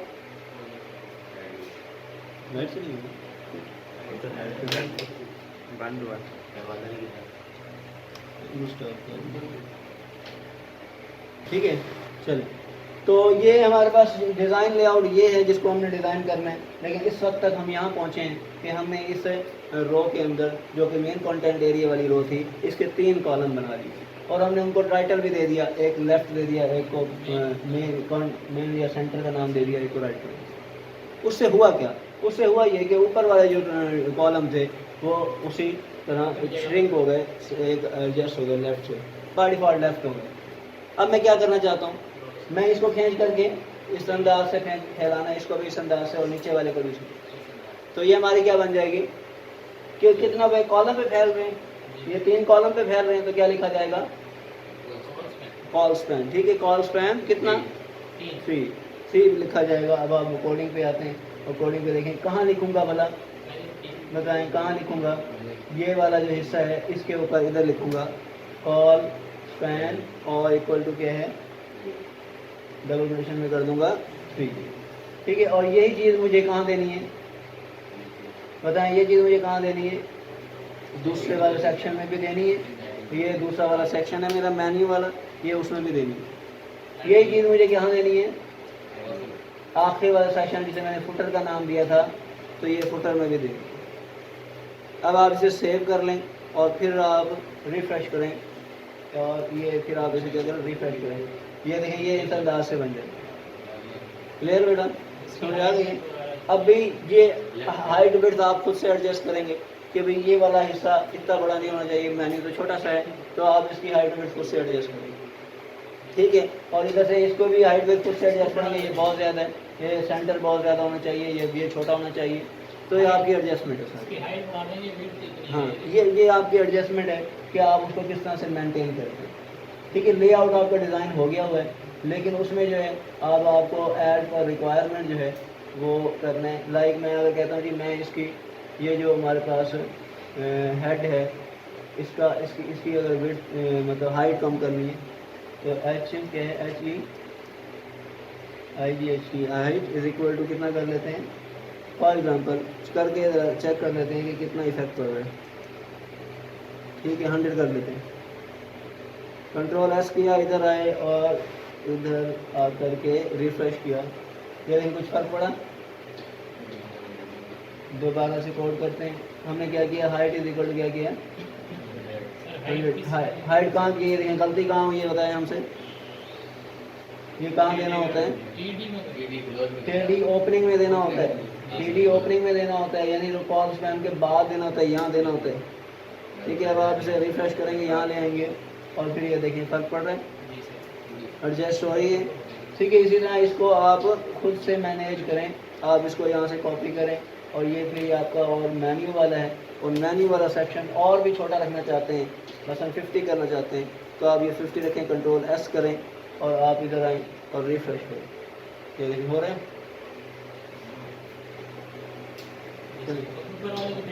ठीक है, उसे इस हिसाब से एडजस्ट कर लें, इसको एक्सपोर्ट कर लें। इसको फुटर को भी आपको जाहिर सी बात है, फुटर भी इतना बड़ा नहीं चाहिए था, फुटर भी थोड़ा सा चाहिए था, तो आप इसको भी यहाँ से कॉपी करें और नीचे चले जाएं और नीचे जहाँ फुटर का ये दिया हुआ है, ये इधर आ करके आपने क्या करना है, फुटर का भी अरेंज कर देना है, कंट्रोल एस कर देना है और फिर आकर फुटर भी अरेंज हो जाएगा।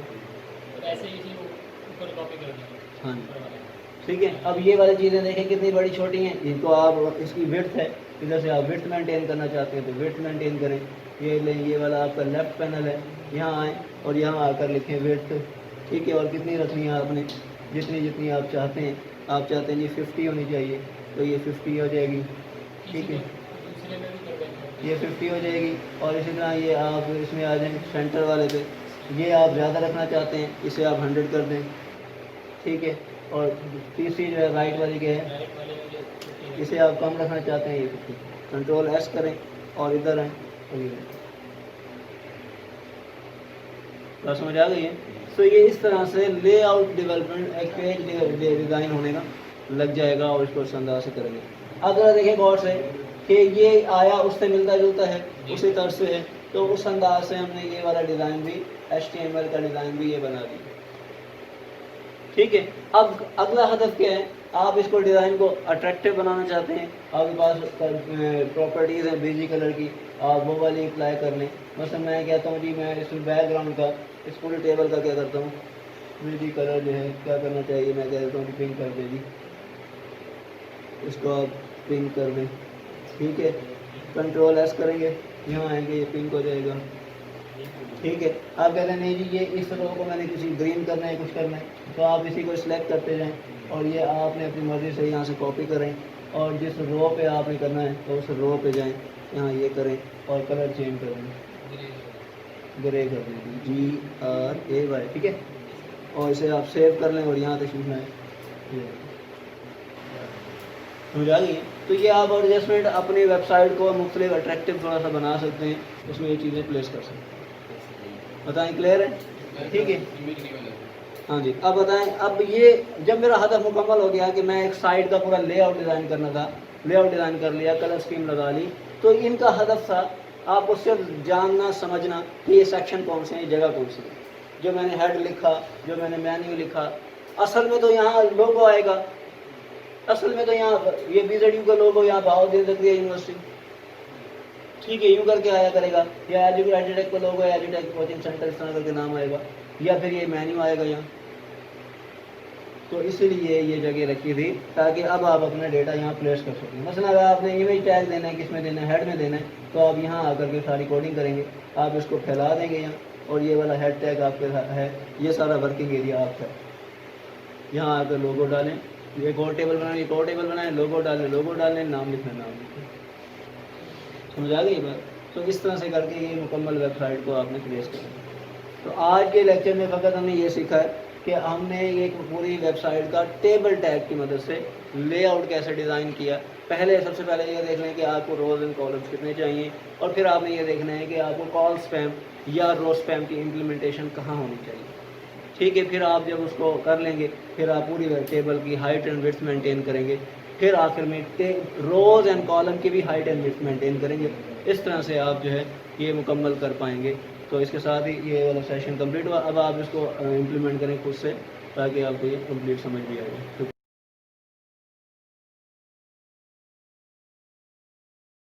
आज का हमारा जो सेशन है वो एक और टैग है, इम्पॉर्टेंट टैग है HTML का, हम उसके बारे में सीखेंगे।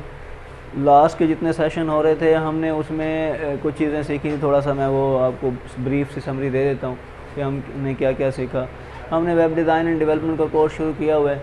उसमें वेब डिज़ाइन एंड डेवलपमेंट के कोर्स में हमने जो टूल पहला मतलब सेलेक्ट किया था कि वेबसाइट बनाने के लिए, वो HTML है, ठीक है, हाइपरटेक्स्ट मार्कअप लैंग्वेज, ठीक है। इस लैंग्वेज के ज़रिए हम ब्राउज़र के ऊपर अपना डेटा प्लेस कर सकते हैं, पुटअप कर सकते हैं। डेटा हमारा टेक्स्ट में भी हो सकता है, वीडियो में भी हो सकता है, ऑडियो में भी हो सकता है। तो इसीलिए हमने सारा डेटा उधर अपना प्लेस करना है, वो HTML लैंग्वेज की मदद से यूज़ कर सकते हैं। और HTML लैंग्वेज क्या है? वो दरअसल कलेक्शन ऑफ टैग्स हैं। टैग्स कहें, उनको कमांड्स कहें या ऑब्जेक्ट्स कहें, कंट्रोल्स कहें, मुख्तलिफ़ नामों से पुकार सकते हैं। तो वो टैग्स हैं। और टैग्स दो किस्म के थे हमारे पास, कौन कौन से? पेयर टैग था और सिंगल टैग, ठीक है। और पेयर और सिंगल टैग की निशानी क्या होती है? पेयर टैग में ओपनिंग टैग होता है और उसके बाद एंडिंग टैग होता है। एंडिंग टैग में बैकस्लैश लगती है, जो टैग का नाम है वो सेम आ रहा होता है लेकिन बैकस्लैश ऐसे ही था, ठीक है। फिर हमने क्या किया? फिर हमने जो है उसमें देखा कि सबसे पहले हमारे पास कौन सा टैग है जिसको हम इस्तेमाल करें ताकि हम एक वेबसाइट बनाएं। लेकिन उसके लिए हमें टूल पता होना चाहिए कि टूल क्या है, कि किस काम किस पे करना है। तो मैंने कहा जी सिंपल सा आपके पास मशीन हो और उसमें आप नोटपैड आपके पास इंस्टॉल्ड ही होता है वीडियो में, तो विंडोज़ में, तो आप उन नोटपैड को खोलें और उसमें आप जो है एक कोड करने का मैंने स्ट्रक्चर भी बताया कि किस तरह से HTML देना है, फिर HTML क्लोज करना है, उसके अंदर हेड देना है, हेड क्लोज करना है, बॉडी देना है, बॉडी क्लोज करनी, मुकम्मल स्ट्रक्चर आपको बताया पिछले लेक्चरों में, वो पिछली वीडियोज़ वगैरह को आप देख सकते हैं। अच्छा, उसके बाद जो है अब जो है हमने फिर उन चीज़ों को अप्लाई करने के बाद फिर हम आए हेडिंग के ऊपर। हेडिंग 1 से लेकर 6 तक अप्लाई कैसे किए। फिर हमने आए पैराग्राफ के ऊपर, पैराग्राफ कैसे लगाएंगे। और लास्ट लेक्चर में हमने सीखा कि हम इमेजेस कैसे अटैच कर सकते हैं और इमेजेस हमारे पास स्टैंडर्ड साइज़ की हो सकती हैं और उनको हम अपनी मर्ज़ी से हाइट एंड विड्थ कैसे मेंटेन कर सकते हैं। फिर हमने ये सीखा एंकर साइन यानी हाइपर लिंक के लिए एंकर टैग जो है उसका इस्तेमाल कैसे कर सकते हैं ताकि पिक्चर्स वगैरह हो, कोई फ़ाइल हो, कोई वेबसाइट हो, इनको लिंक कर सकें। क्लियर? अच्छा, तो ये था हमारा ब्रीफ रीकैप जो हम पिछले कई वीडियोस या कोई लेक्चर्स हम बना रहे हैं, सीख रहे हैं। आज का जो सेशन है हमारा वो हमारा इम्पॉर्टेंट टैग है टेबल टैग। टेबल टैग के ऊपर बात करेंगे और टेबल टैग बनाएंगे। टेबल टैग की अफादियत सुन लें जी। टेबल टैग की अफादियत ये है कि आपने लास्ट असाइनमेंट की है, आपको लगा है कि आपने तस्वीरें प्लेस कर दी हैं, वो वैसे पड़ी हैं, कोई छोटी है, कोई बड़ी है, कोई ऊपर है, कोई नीचे है, कोई मेंटेन नहीं है, ऐसे है कि नहीं? ये प्रॉब्लम आपने फेस किया होगा। बल्कि बाकी जो प्रोफेशनल वेबसाइट में देखता हूँ वहाँ चीज़ें बिल्कुल मैनेज होके आ रही होती हैं, तस्वीरें बिल्कुल सेट होके आ रही होती हैं, बॉर्डर शॉर्डर भी लगे होते हैं, स्टाइल भी हो गए होते हैं। लेकिन मैंने क्या किया है, मैंने सिर्फ इतना सिंपल सा किया था कि तस्वीरें प्लेस कर दी थी। जैसे ही मेरी तस्वीरें प्लेस हुई थी, वो क्या था, वो जिस जगह पे भी अवेलेबल उसकी बनती थी जगह, वो एडजस्ट होती गई। अब कोई तस्वीरें हाइट में बड़ी थी, विड्थ में बड़ी थी, कोई छोटी थी, कोई बड़ी थी, तो ये आती गई, एडजस्ट होती गई, मैंने प्लेस कर दी, जैसे सर ने कहा था लगा दिया, हो गया ओके। लेकिन ये प्रोफेशनल वे नहीं है।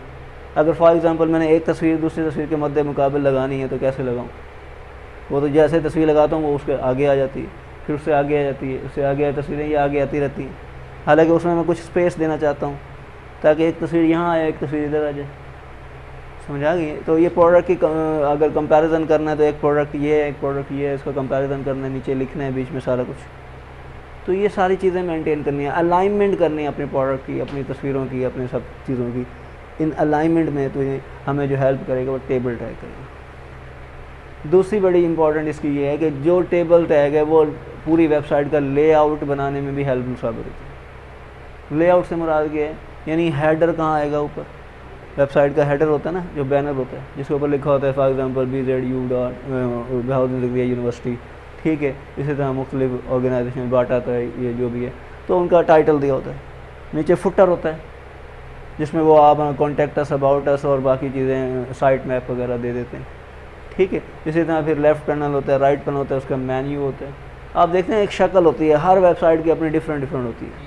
फेसबुक का अपना एक स्टाइल है, एक तरीकाकार है चीज़ों को प्लेस करने का, और मतलब बाकी वेबसाइट्स का अपना अपना स्टाइल है। ये स्टाइल बनाना या ये अलाइनमेंट एडजस्ट करना भी टेबल की मदद से की जाती है, ठीक है। तो ये टेबल पे हमारे 2-3 लेक्चर रहेंगे, इसको हम डिटेल से करेंगे, प्रैक्टिकल भी करेंगे, समझेंगे। क्योंकि ये काफ़ी कुछ इसमें है समझने वाला। आज के दिन में हम देखते हैं कि टेबल दरअसल होती क्या है, उसका कोड कैसे करेंगे HTML में, ज़रा ये समझिएगा। टेबल से मुराद क्या है? कलेक्शन ऑफ रोज एंड, ये इसकी बेसिक डेफिनेशन है टेबल की, ठीक है।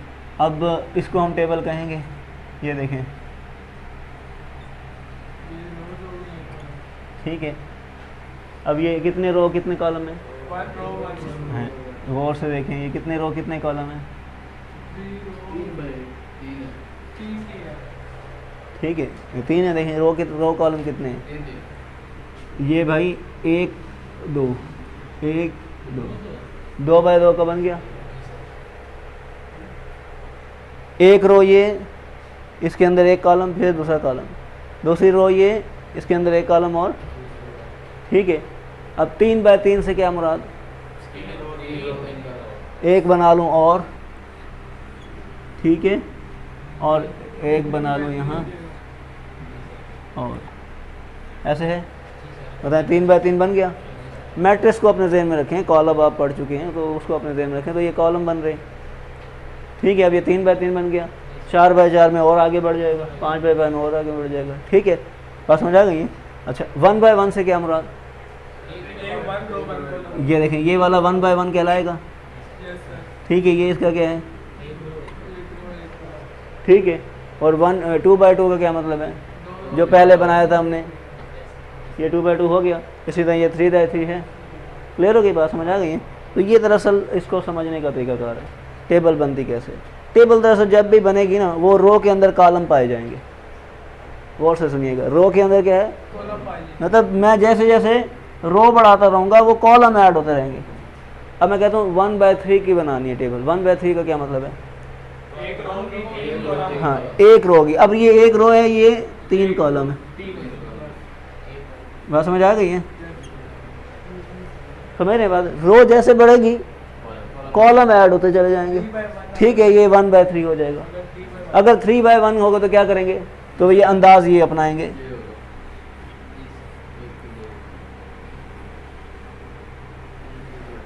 ऐसे है। बात समझ आ रही है? ठीक है। तो ये दरअसल बनाएगा स्टाइल कि जब मैं 1 बाय 3 कह रहा हूँ, 1 बाय का क्या मतलब? 1/3 का मतलब है ये रो को रिप्रेजेंट करता है और ये कॉलम को रिप्रेजेंट करता है। तो ये क्या बन गया हमारा? 1 बाय 3। और अगर ये कहूँ जो ये क्या बनेगा? 3 मल्टीप्लाई 1, ठीक है। तो ये क्या मतलब? ये रो को और ये कॉलम। समझ आ जाएगी बात? ये वो बेसिक चीज़ें हैं जो टेबल के एस्पेक्ट्स हैं। अब हम हमारा कोडिंग की तरफ जाते हैं। यहाँ तक क्लियर है? बताएं, यहाँ तक क्लियर है? अच्छा, कोडिंग के हवाले सुने। रो को कोडिंग में ना कहते हैं TR। क्या कहते हैं? TR मतलब टेबल रिकॉर्ड।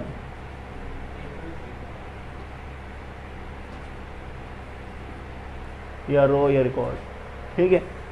कॉलम को क्या कहते हैं? TD, table data. TD, table data, ठीक है। पहले इसको समझ लें, फिर अप्लाई बाद में कीजिएगा। पहले समझ लें, ठीक है। क्या हुआ? पहला क्या है? TR क्या है? टेबल, रो या रिकॉर्ड। और फिर TD क्या है? Table data. समझ आ गई ये बात? अच्छा, अब यहाँ मुझे बताएं रो क्या है, कॉलम क्या है? बताएं, ये रो है ना, ये कॉलम है ना, ठीक है। अब इस रो को बनाने के लिए मैं लिखूंगा TR, ठीक है। और कॉलम को बनाने के लिए क्या लिखूंगा? TD। समझ आ गई ये बात? अच्छा, ये रो एंड कॉलम कहाँ पाए जाते हैं? टेबल, ठीक है। यानी पहले क्या होगा? टेबल। टेबल के अंदर क्या होगा? रो के अंदर क्या होगा? कॉलम। जैसे मैंने कहा कि रो बढ़ती जाएगी तो बीच में कॉलम आते रहेंगे, यानी पहले रो बन रही है फिर कॉलम आ रहे हैं। अब रो से पहले टेबल बन रही है। बात समझ आ गई है? पहले टेबल, फिर रो, फिर कॉलम, ये सीक्वेंस। पहले टेबल, फिर रो, फिर कॉलम। समझ आ गई है? अब इसकी ज़रा कोडिंग देखिए। सिंपल मैं एक डब्बे की कर रहा हूँ कोडिंग, ये ज़रा देखिएगा। यानी ये मेरे पास एक एग्जाम्पल डब्बा है, इसकी मैं कर रहा हूँ। अब ये कितने बाय कितने का है? 1 बाय 1 का एक डब्बा है ना। ये मैं इसकी बात कर रहा हूँ, ठीक है। ये क्या है? 1 बाय, कितने रो कितने कॉलम? ठीक है, 1 रो। अच्छा, अब इसके कोडिंग देखिए HTML में आप लिखेंगे टेबल, टैग देंगे टेबल और टेबल टैग क्लोज कर देंगे। ठीक है, टेबल टैग ऊपर, टेबल टैग क्लोज। ठीक है, अब कितने रो मैंने कहा? एक रो। अब एक रो के लिए TR क्या लिखेंगे? TR और ये क्लोज कर देंगे। TR स्टार्ट किया, पेयर टैग है ना, TR स्टार्ट किया और TR क्लोज। अच्छा, अब कितने कॉलम? TD।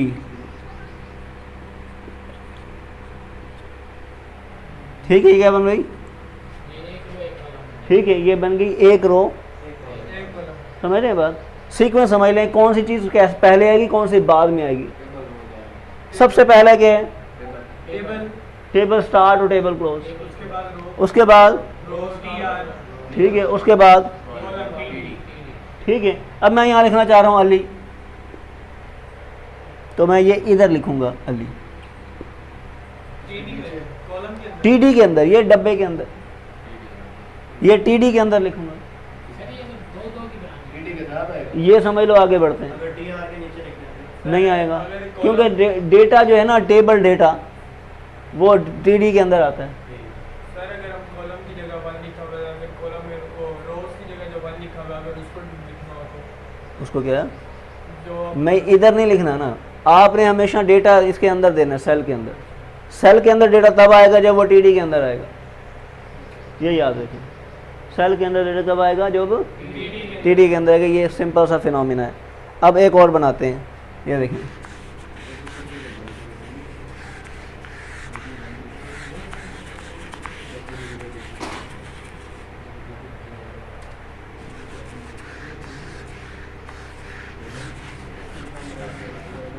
अब ये देखें, इसकी कोडिंग क्या होगी, इधर तवज्जो कीजिएगा। ये इसकी कोडिंग क्या होगी, ये बता दें। पहले बताएं, ये कितने रो कितने कॉलम? ठीक होगी बात? यानी हमारे पास रो कितनी है? एक है। ठीक है, और कॉलम कितने? 2 हैं। ठीक है, ये हमारे पास कॉलम है। ठीक है, तो ये क्या बन गई? 1/2 की। ऐसे अब कोड कैसे करूं इसका ताकि ये बन जाए? हाँ, ये तो एक वे है जो मुझे याद करना ही ज़रूरी है कि ये वाला खाता तो कर देंगे। ठीक हो गई बात? ये पेयर तो लाजमी है। अब बढ़ेंगे आगे कि मुझे रो कितनी चाहिए? एक रो चाहिए। तो फिर उसके लिए क्या करूँ? TR क्लोज कर दूँ। ये साथ साथ क्लोज कर देंगे, आपको भूलेगा नहीं। ठीक है, ये अंदाज, ये स्टाइल अपनाएं कि आप जब टैग स्टार्ट करें, टैग क्लोज भी कर दें। ठीक है, ताकि आपको ये भूलेगा नहीं। अच्छा, अब ये कितना हो गया? ये हमारी एक रो हो गई, टेबल भी आ गई और रो भी आ गई। ठीक है, अब मुझे क्या करना है? कॉलम है। कितने कॉलम चाहिए? मतलब है कितनी दफ़ा TD लिखना पड़ेगा? TD और TD का पेयर क्लोज, फिर TD और फिर TD का पेयर क्लोज। समझ आ गई? क्योंकि 2 हैं। मतलब ये आप, मैं गैप इसलिए दे रहा हूँ कि मैं कुछ लिखना चाह रहा हूँ इसके अंदर, वगैरह ना आप एंटर करेंगे ये नीचे आ जाएगा। समझ आ गई ये बात? मैं इसलिए जगह छोड़े जा रहा हूँ। मैं फॉर एग्जांपल यहाँ लिखता हूँ जी M, यहाँ लिखता हूँ H, तो यहाँ मैं लिख दूँगा M, यहाँ लिख दूँगा H।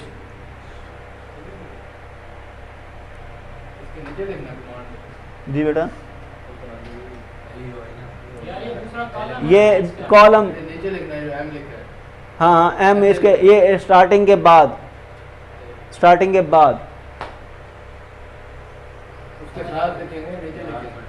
जहाँ मर्जी लिख दें, इसके साथ लिख दें, यहाँ लिख दें, यहाँ से सारा डाटा लिखते जाएं। सिर्फ M है, पूरी आप 30 करोड़ लिख दें, कुछ लिख दें, वही सीख दें। क्लियर? समझ आ गई ये बात? दोबारा से देख लें। हमने बनानी कौन सी टेबल है? इधर देखें, हमने बनानी कौन सी टेबल है? 1/2 वाली। जब हमने 1/2 वाली बनानी है तो हमें एक रो और 2 कॉलम चाहिए। ये देखें, टेबल स्टार्ट की, टेबल क्लोज की। ये तो इसको तो स्टैंडर्डाइज है, इसे भूले नहीं, ये होगा। अब जिस पे तवज्जो करनी वो क्या है? एक रो। ठीक है, क्योंकि रो एक है इसलिए TR लिखा, TR क्लोज कर दिया। अब कॉलम कितने? 2 हैं, इसलिए टीडी लिखा और टीडी क्लोज कर दिया। ये एक पेयर एक खाने को जाहिर कर रहा है, ये एक पेयर एक खाने को जाहिर कर रहा है, वो खाने में आ जाएगा। अच्छा ये फिर दूसरे टीडी को, ये एक पेयर दूसरा, ये दूसरे खाने को जाहिर कर रहा है। अब मैं इसके अंदर जो लिखूंगा वो इसके अंदर आ जाएगा। ये एक सिंपल सा फिनोमेनन है। ठीक है, बात समझ आ गई है। अच्छा अब एक और चीज़ देखिएगा, ये क्लियर? वो वीडियो हो गया आपका? अच्छा अच्छा इधर तवज्जो करें, बस इधर देखें। ये हमने अभी तक ये वाला काम किया है, अब हम ये करने जा रहे हैं। अब मुझे बताएंगे कि ये कितने रो कितने कॉलम है। ठीक हो गई बात? 2 रो और अब इसकी हम कोडिंग करने जा रहे हैं और HTML में कैसे करेंगे ये देखिए। ठीक है, अब ये देखिएगा, पहला तो मामला वही है, टेबल को क्लोज कर देनी है। ठीक है, कितने रो हैं? 2 रो हैं। अब आप देख लें TR लिखेंगे, यहाँ कहीं मैं TR क्लोज कर देता हूँ। एक और चाहिए ना मुझे, इसलिए मैं जगह दे रहा हूँ। ठीक है, 2 चाहिए थे ना मुझे, यानी ये समझ लें, ये यूं देख लेना है इसको। ये वाला सिलसिला कार ये इसको रिप्रेजेंट कर रहा है, ये वाला सिलसिला कार इसको। ठीक हो, बात समझ आ गई? अब मुझे क्या करना है, ये इसमें कितने हैं? इधर तवज्जो करें, ये इसमें कितने हैं? 2। मुझे कितने दफ़ा TD लिखना पड़ेगा?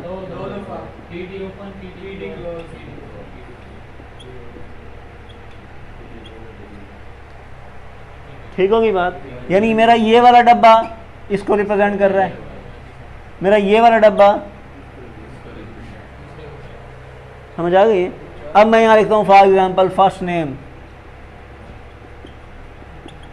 वो मेरा आ जाएगा यहाँ।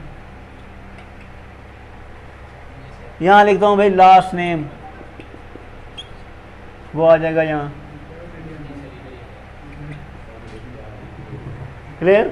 फर्स्ट नेम लास्ट नेम, ये यहाँ आ गया।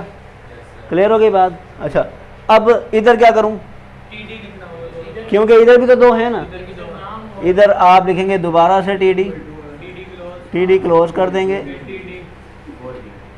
और फिर TD लिखेंगे और फिर TD क्या करेंगे।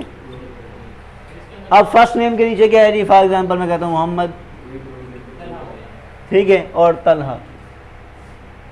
ठीक है, अब यहाँ मोहम्मद कहाँ आएगा? ठीक है, और तलहा। क्लियर? ये यहाँ आ जाएगा। बताएं क्लियर हुई बात? टेबल बनने का समझ आ गया कि टेबल कैसे बनेगा? हमें सबसे पहले ये डिफाइन करना है कि रो कितने हैं, कॉलम कितने दरकार हैं, और फिर हमें रो रिप्रेजेंट करता है TR का और कॉलम रिप्रेजेंट करती हैं TD को। ठीक है, और सीक्वेंस क्या है? पहले टेबल 1 स्टार्ट होती है, टेबल क्लोज होती है, फिर रो स्टार्ट होती है, रो क्लोज होती है, फिर TD स्टार्ट होते हैं, TD क्लोज होते हैं, और जितने TD चाहिए होंगे फिर वो पेयर आप उसी के अंदर बढ़ाते चले जाएंगे। क्लियर है? बात समझ आ गई? अच्छा ये वाला सिलसिला इसमें रहेगा। अच्छा अब 1-2 वेरिएशन देख लें, इधर तवज्जो करें, अभी बात मुकम्मल हो लेने दें फिर आप इम्प्लीमेंट कीजिएगा। अच्छा इधर तवज्जो करें, इधर तवज्जो करें, ये इसलिए रिकॉर्डिंग हो रही है कि आपको मिलेगी, इस ग्रुप में डाल दूँगा। ठीक है, एडिट करके ना वो आपको ग्रुप में डाल दूँगा। हाँ ग्रुप में आ जाएगी, वो चैनल पे भी है, उस पर भी देख लेना, वो कंप्रेस करके देगा। ठीक है, हाँ जी वो सारी सीक्वेंस में अपडेट करता जा रहा है वो। अच्छा इधर तवज्जो करें, क्लियर समझ आ गई ये बात? तो ये हमने क्या किया हुआ है, ये रोज़ एंड कॉलम को इस तरह से मेंटेन किया है। अब टेबल में सिचुएशन ऐसे होती है कि पहली जो टेबल का होता है ना वो हेडिंग होती है, जैसे ये बड़ा लिखा हो ना फर्स्ट नेम, इधर तवज्जो करें, बस थोड़ा सा फर्स्ट नेम लास्ट नेम, इसको बतौर हेडिंग लिखते हैं, मोटा करके थोड़ा लिखते हैं, बोल्ड करके लिखते हैं, ऐसे है ना। तो वो कैसे करूँगा, इधर तवज्जो करें, H1 नहीं, इसी में कोई तरीकाकार होना चाहिए। ये देखें जो पहला आपका हेडिंग है ना वो कौन सी TD है, ये TD और ये TD है, बताएं ऐसे ही है ना, क्योंकि इस TD में जाहिर हो रहा है इसका पहला सेल और पहला हेडिंग, कि ये वाले खाने में जो वैल्यू आएगी वो बतौर हेडिंग यूज़ होगी, इस खाने में जो वैल्यू आएगी वो बतौर हेडिंग यूज़ होगी। तो फिर इसको हेडिंग बनाने के लिए सो सिंपल, बहुत आसान, आपने टी डी की बजाय लिखना है टी एच, टी डी की बजाय लिखना है और यहाँ भी टी एच क्लोज कर देना। हाँ सुने, क्योंकि मैं टेबल बना रहा हूँ, जब मैं टेबल बना रहा हूँ, बड़ी सी टेबल बना रहा हूँ और उस टेबल में मैं पहला खाना समझता हूँ ये मेरा बतौर हेडिंग होगा, इधर मैं लिखूँगा फर्स्ट नेम, ठीक है, इधर लिखूँगा लास्ट, ठीक है, ये मेरी हेडिंग होगी। ये जब मेरी हेडिंग होगी तो भाई ये हेडिंग बतौर हेडिंग दिखी भी सही ना, जो मैं यहाँ डाटा लिख रहा हूँ, जो मैं यहाँ डाटा लिख रहा हूँ उससे और उसमें फ़र्क होना चाहिए, ठीक है। फ़र्क पैदा करने के लिए मैं यहाँ टी डी के बजाय क्या लिखता हूँ, टी एच, ठीक है। इसे टी एच मैं यहाँ बता देता हूँ, टी एच होता है टेबल हेडिंग, टेबल, ये टेबल हेडिंग कहलाएंगे। सिर्फ हेडिंग के लिए टी एच लिखेंगे, सब के लिए नहीं, फिर सारे बोल्ड हो जाएंगे। बात समझ आ गई है? जहाँ आप पहला समझ रहे हैं कि पहला रो के अंदर जितने टी डी आएंगे वो बतौर हेडिंग यूज़ होंगे, तो फिर आप उसको क्या कर दें, टी एच, वगरना बाकी सारे टी डी चलते चले जाएंगे। क्लियर होगी बात, समझ आ गई है? क्लियर? हाँ जी। अच्छा, अब आपने क्या करना है, अब मैं वो कहता हूँ जो आपने तस्वीर बनाई थी, जो तस्वीरें वगैरह प्लेस की थी कल के एक्सरसाइज में, उनको हम टेबल में कैसे लाएं, उनको हम टेबल में कैसे लाएं वह असल में, क्योंकि अलाइन तो तस्वीरों को करना था, जो कल का प्रॉब्लम था, उन तस्वीरों को अलाइन करना था। तो ये देखें, तवज्जो करें, क्या करेंगे हम,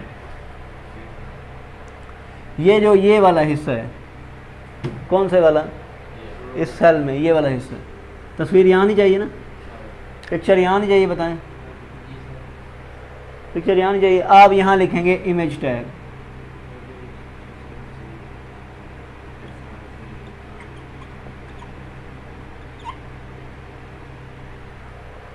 ठीक है, बस हाइट विड्थ देनी है तो वो दे दीजिएगा। जो नाम लिखना हो उसकी जगह ये लिखते हैं। हाँ, तो टेबल में नाम लिखना, टैक्स देना है भाई, टैक्स दे दो, जैसे ये दिया हुआ है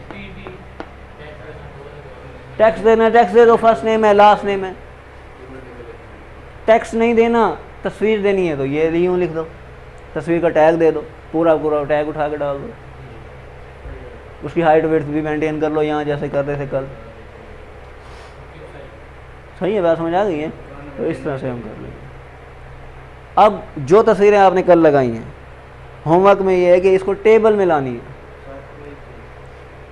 उतनी टेबल बनेगी, 25 बाय 25 की बनाओ, 20 बाय 20 की बनाओ, 10 बाय 10 की बनाओ। तो जी अब अगर वो टेबल में जो डालनी है, जितनी पिक्स होंगी 75 होगी, तो क्या नाम है, रोज 75 रखनी है और हाँ, उस हिसाब से देख लेना जितनी तस्वीरें हैं। और एक 25 अगर तस्वीरें हैं तो 5 बाय 5 का बनेगा। अच्छा, और एक टेबल, एक डब्बे के अंदर एक पिक डालनी है। हाँ, 25 तस्वीरें हैं तो कितना बनेगा, 5 बाय 5 का, ठीक है। और अगर 9 तस्वीरें हैं तो 3 बाय 3, ठीक है, और 16 तस्वीरें हैं तो 4 बाय 4, सो सिंपल, ठीक है। इस तरह से मतलब आप उसे, ठीक है, 5 बाय 5 का बनाना है आपने, और खूबसूरत अंदाज से उसमें तस्वीरें वैसे एडजस्ट करनी।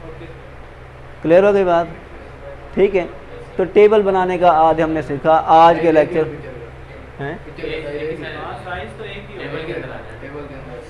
नहीं, टेबल के अंदर जाहिर सी बात है, तवज्जो कीजिएगा, कह रहे हैं कि जब मैंने तस्वीर लगाऊंगा तो साइज़ एक होगा, साइज़ एक नहीं, साइज़ तो वो जो एक्चुअल तस्वीर है, चाहे छोटी है या बड़ी है, वो आ जाएगा वैसे ही।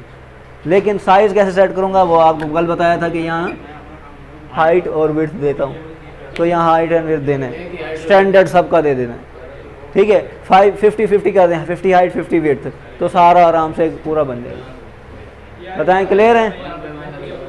ठीक है, आज बस इसे वाइंड अप करते हैं। आज के लेक्चर में हमने ये सीखा कि हम टेबल कैसे क्रिएट करेंगे HTML में, रोज़ एंड कॉलम्स को कैसे डिफ़ाइन करेंगे, और उसके बाद हमने इसको डेटा पुट करके देखा और हेडिंग वगैरह अप्लाई करके देखी। तो इंशाल्लाह इसको मज़ीद आगे बढ़ाएंगे। ओके, थैंक यू जी, अल्लाह।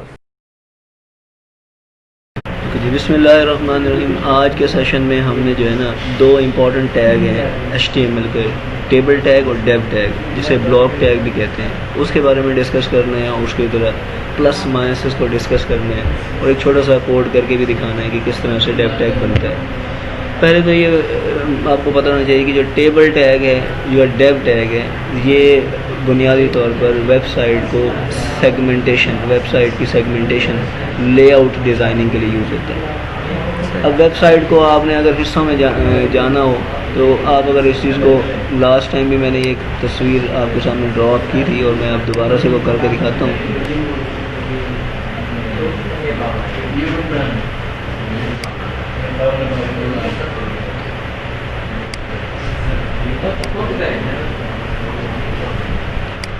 ये मैं एक लास्ट टाइम भी आपके सामने एक किस्म का मैंने ड्रॉ किया था, तो अब गेन मैं वो करके दिखा रहा हूँ। ये देखिए, ये वेबसाइट फर्स्ट करें, ये पूरा मुकम्मल बॉडी है वेबसाइट की, और ये मैंने वेबसाइट का एक हेडर हिस्सा बनाया है, और मैंने ये वेबसाइट का क्या बनाया है, मेन्यू बार एक बना दी हुई है, और ये मैंने वेबसाइट की क्या बनाई है, एक किस्म का लेफ़्ट पैनल बना दिया हुआ है, ठीक है। और ये मैंने वेबसाइट का एक राइट पैनल बना दिया हुआ है, ठीक है। और ये मैंने वेबसाइट के लिए एक फुटर डिज़ाइन कर दिया, ठीक है। ये एक मुकम्मल, इसे कहते हैं वेबसाइट का लेआउट, यानी ये वो सेग्रीगेशन है, ये वो डिवीज़न है जो पूरे पेज की, HTML पेज की मुझे करनी पड़ती है। इसीलिए मैं इस तरह से पहले पार्टीशन में कन्वर्ट करता हूँ अपने वेबसाइट के पेज को, HTML के पेज को। अब मोस्टली जो हेल्पफुल टैग होता है जो HTML का, वो है टेबल टैग। तो कौन सा टैग होता है? टेबल टैग, जिसकी मदद से मैंने ये सारी डिवीज़न करनी होती है। अब इस सारी डिवीज़न में जो कोडिंग एक एफर्ट है ना, वो ज़्यादा लगती है टेबल टैग के ऊपर। इसका मुतबादिल, एक तो कोडिंग एफर्ट ज़्यादा लगती है, एक कस्टमाइजेशन जो है ना, हम लिमिटाइज हो जाते हैं। दो चीज़ें होती हैं, लिमिटेड होती है इसमें टेबल टैग में। कोडिंग एफर्ट देखिएगा ज़रा, एक सिंपल सा मैं एग्ज़ाम्पल देता हूँ कि इसको अगर छोड़ देते हैं इस वाले को, और ये अभी फ़कत ये बताएं कि ये वाला जो है, इसे क्या कहेंगे, ये एक बॉक्स को टेबल में से क्या कहते हैं? टेबल में से क्या कहते हैं? एक वो रो। टेबल में कहते हैं ये एक रो है और एक कॉलम। ऐसे अगर आपको याद हो अपने टेबल वाले एक्सरसाइज या क्लास जो हमने पढ़ाई थी, तो वो टेबल वाली क्लास अगर आपको याद हो तो ये उसी हिसाब से मैंने ये टेबल वाली क्लास को, अगर आपको याद हो तो मैंने वो ये टेबल वाली क्लास ही, ये मैंने कहा था कि ये हमारी रो है और वो हमारा क्या है, कॉलम। अब इसकी कोडिंग अगर आपको करनी हो तो क्या करेंगे? HTML में इसकी कोडिंग क्या करेंगे? ये देखिए, मैं एक HTML की कोडिंग करके दिखाता हूँ ताकि आपको इसका आइडिया हो। ये मैंने इधर लिखा हुआ है टेबल टैग, ठीक है, और इधर दिया हुआ है TR टैग, ठीक है, और फिर मैंने दिया TR क्लोज, ठीक है, और फिर इसके अंदर क्या दिया, TD, और फिर इसके अंदर क्या दिया, TD क्लोज, ठीक है, और फिर इधर आखिर में क्या देना है मैंने,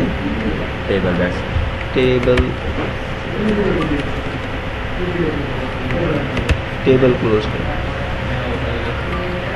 ठीक है। तो ये देखें, ये इस छोटे से काम के लिए ना, ये जो ऊपर डब्बा डिज़ाइन हुआ है, इस जो डब्बा ये ऊपर डिज़ाइन हुआ है, इस डब्बे को डिज़ाइन करने के लिए ये मुझे सारी कोडिंग करनी पड़ रही है, और ये मैंने कोडिंग की है, ठीक है। ये कोडिंग समझ आ गई आपको?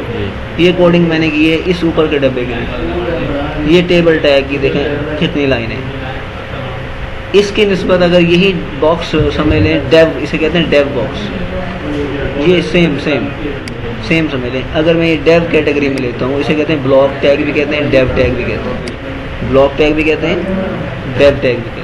तो अब ये ब्लॉक है, इसकी कोडिंग क्या होगी HTML में?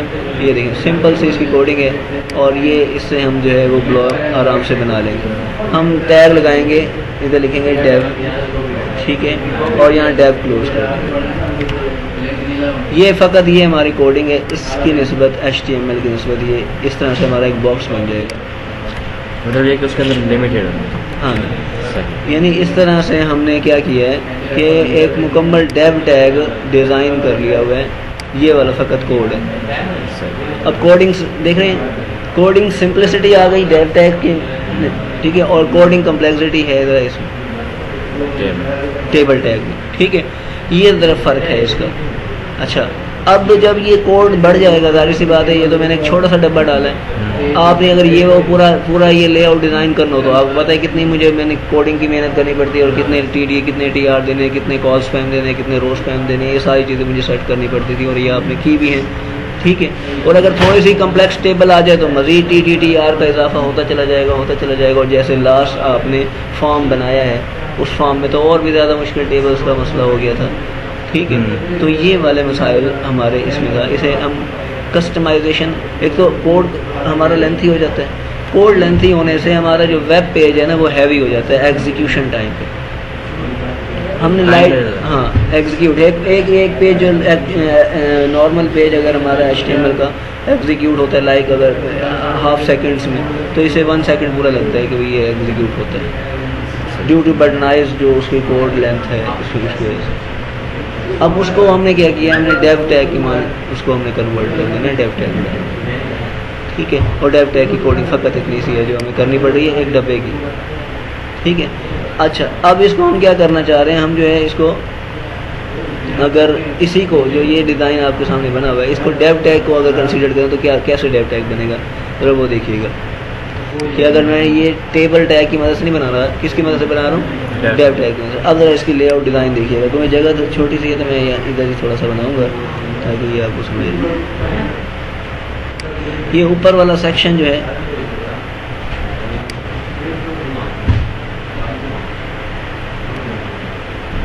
इसमें अलग अलग बनाना है, हाँ, ये सारा कलेक्शन ऑफ डेव टैग, ठीक है। ये कुछ इस तरह से है, बॉक्सेज हैं सारे, ठीक है। तो इनको इसी अंदाज से ही लेना है हमने ताकि हमें उसको इस अंदाज से समझ आए। मुख्तलिफ साइज़ के ये आपको इस अंदाज से देंगे,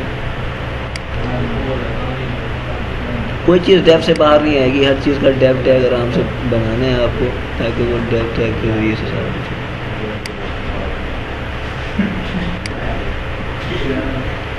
ये देख रहे हैं, अब इस टास्क के लिए मुझे कितने डेव करने पड़ रहे हैं, ठीक है।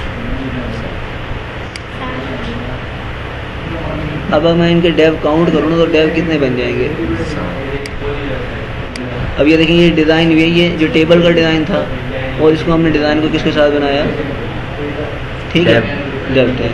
अब ये डेव टैग में देखें, ये एक डेव टैग है पूरा बॉडी का, पूरा बड़ा बॉक्स है। इसके अंदर एक और डेव टैग है, ये वाला जो हमने किया था, ये वाला हमारे पास था। ये कौन सा है, हेडर का। ये कौन सा है, मेन्यू का। ये लेफ़्ट पैनल का, ये हमारा राइट पैनल का, और ये हमारा सॉरी ये मेन पैनल का, और ये राइट पैनल, ये हमारा फुटर का। तो टोटल हमें जितने डेव चाहिए इस काम के लिए 1 2 3 4 5 6 और पूरा एक जो बॉडी का हो गया 7। समझ आ गई, 7 मुझे डेव चाहिए। अब उस 7 डेव के लिए क्या करूँगा, एक डेव के लिए मुझे क्या करना पड़ता है, यानी एक ब्लॉक के लिए मुझे क्या करना पड़ता है, इसके अंदर कोड के क्या करना है।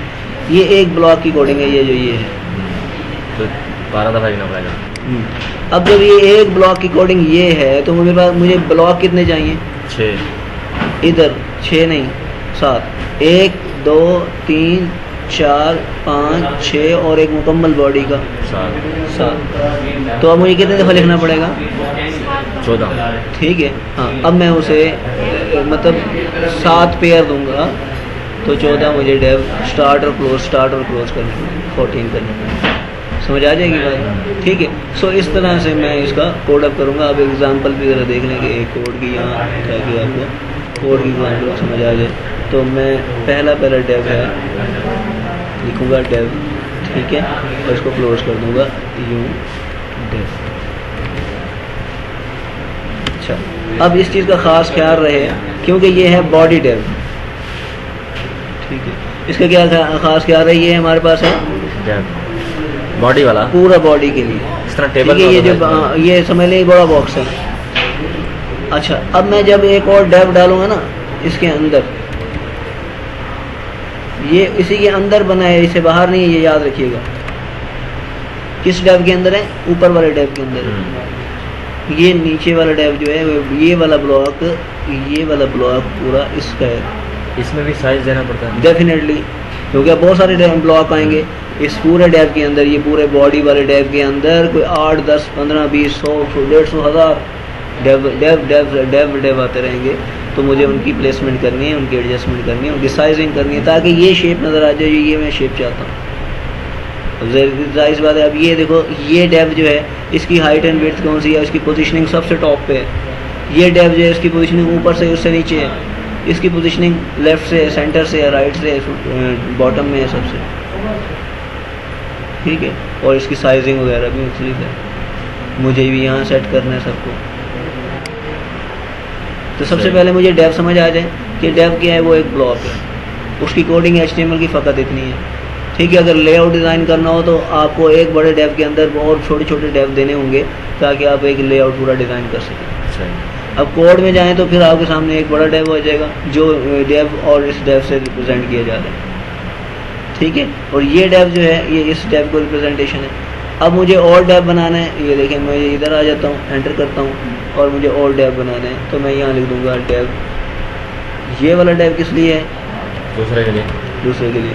अब निशानी याद ना रहे तो आप इसके बाद में बाहर निकल के इसको लिख देंगे। ये बॉडी के लिए है, ये मेरा क्या नाम है हेडर के लिए है, ये मेरा क्या है जी, ये मेरा मेन्यू के लिए है, ठीक है। इसी तरह दोबारा से एक डेव बना रहा जा रहा हूँ, और ये मेरा किस लिए है जी, ये आप कहते हैं जी ये लेफ़्ट पैनल है, तो आप इधर लिख दें लेफ़्ट, याद दिलाने के लिए, ठीक है। अच्छा, दोबारा से इधर क्या करें जी, आप एंटर करें और ये इधर आ करके क्या करें, div डेव, दोबारा डेव क्लोज कर दें, और ये हमारा क्या है सेंटर कह लें इसको, ये सेंटर के लिए, ये इस जगह के लिए, ठीक है। अच्छा, और फिर क्या करें जी, फिर एंटर करें और फिर आप एक और डेव बना दें, और ये आप कहें जी ये राइट के लिए, ठीक है। अच्छा, ये अब लेफ़्ट देखें, लेफ़्ट हो गया हमारा ये वाला, ठीक है। सेंटर हो गया हमारा ये वाला, और राइट हो गया हमारे पास ये वाला, ठीक है। अब हमें क्या चाहिए, फ़कत फुटर, ठीक है। तो फुटर के लिए आपको एक और डेव पेश करना होगा यहाँ, क्योंकि वो अब एडिट मोड से ख़त्म हो गया उसका, तो इधर आगे कर लेता हूँ। एक और डेव जो है वो हमें फुटर के लिए देना,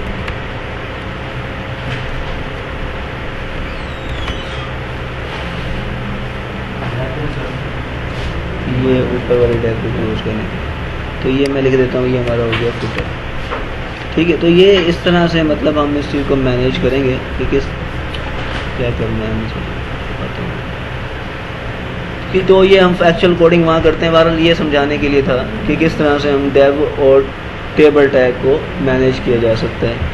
तो इसके साथ इसको हम वाइंड अप करते हैं। ओके, अल्लाह हाफिज़।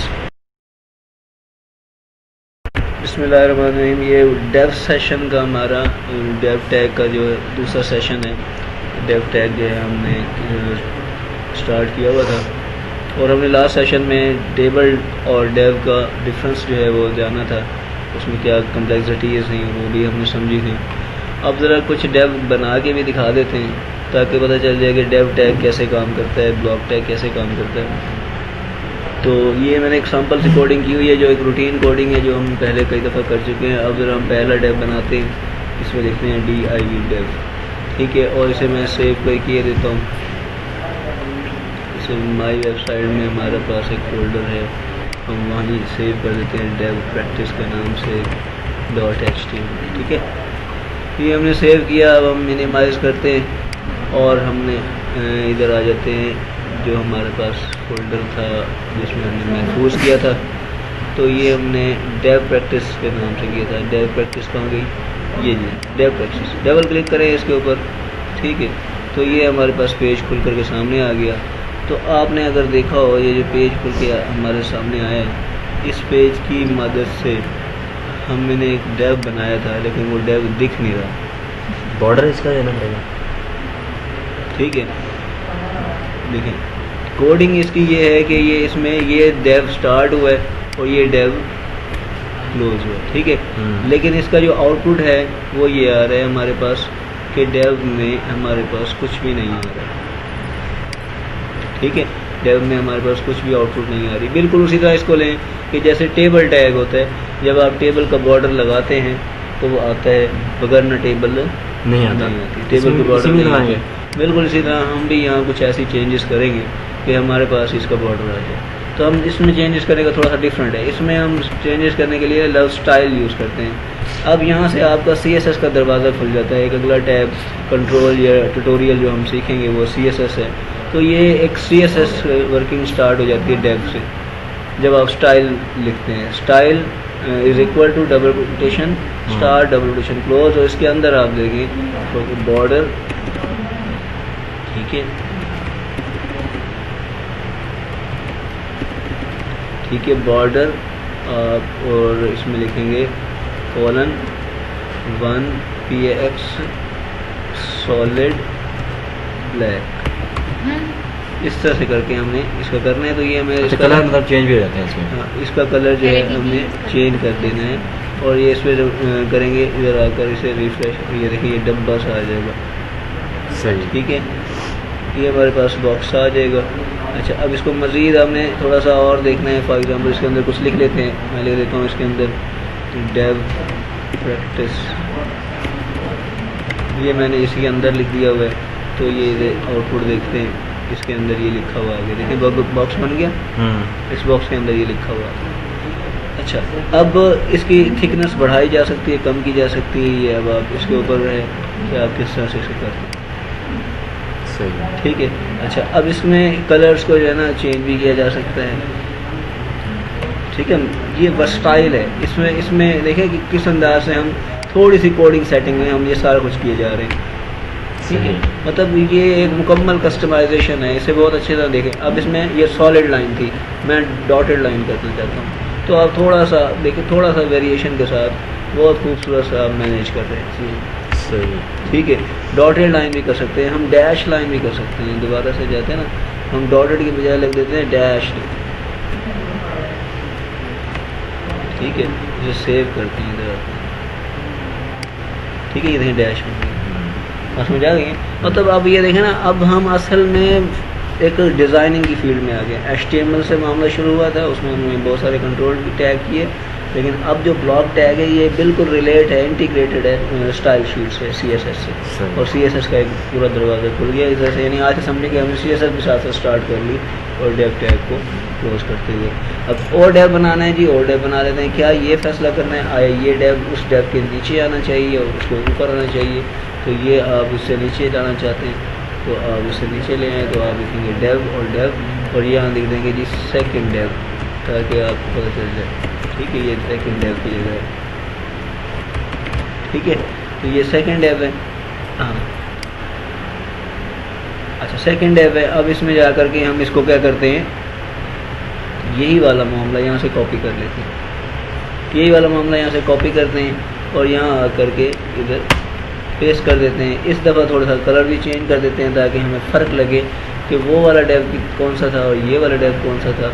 और उसकी थिकनेस भी हम जो है बढ़ाना चाहें बढ़ा दें, कम करना चाहें कम कर दें। डैश लाइन रखनी है और अपनी डॉटेड रखनी है, वो भी आप बेहतर कर लें ताकि आपको थोड़ा सा डिफरेंस लगे कि वाकई ये फ़र्क है या ये चीज़ है। ये देखें दूसरा आ गया। ठीक है, अब इनमें कलर्स जो हैं ब्लैक है, इसमें भी कलर ब्लैक है। अब आप कहते हैं जी टेक्स्ट का कलर चेंज हो, तो आप उसमें सिंपल लिख दें कलर कॉलन जो है। फॉर एग्जांपल ये पिंक इसका डॉटेड है और कलर आप करना चाह रहे हैं, क्या नाम है, येलो। ठीक है, तो ये सेमी कॉलन डालेंगे और सेव करेंगे। ये देखें आपके रिटर्न जो है ना वो रिटर्न चेंज हो जाएगा, रिटर्न येलो हो जाएगा। सही, ठीक है, तो मतलब ये आप जो भी इसमें करना चाहें, रिटर्न येलो करना चाहें, रिटर्न ब्लू करना चाहें, ताकि आपको रीड आउट हो जाए। तो रीडेबिलिटी भी करनी है हमें बेहतर, तो इसमें ब्लू होता है। ठीक है, अच्छा, अब हदफ ये है कि ये इसी तरह रहेंगे क्या, इनका साइज़ आगे पीछे नहीं किया जा सकेगा? नहीं किया जा सकेगा।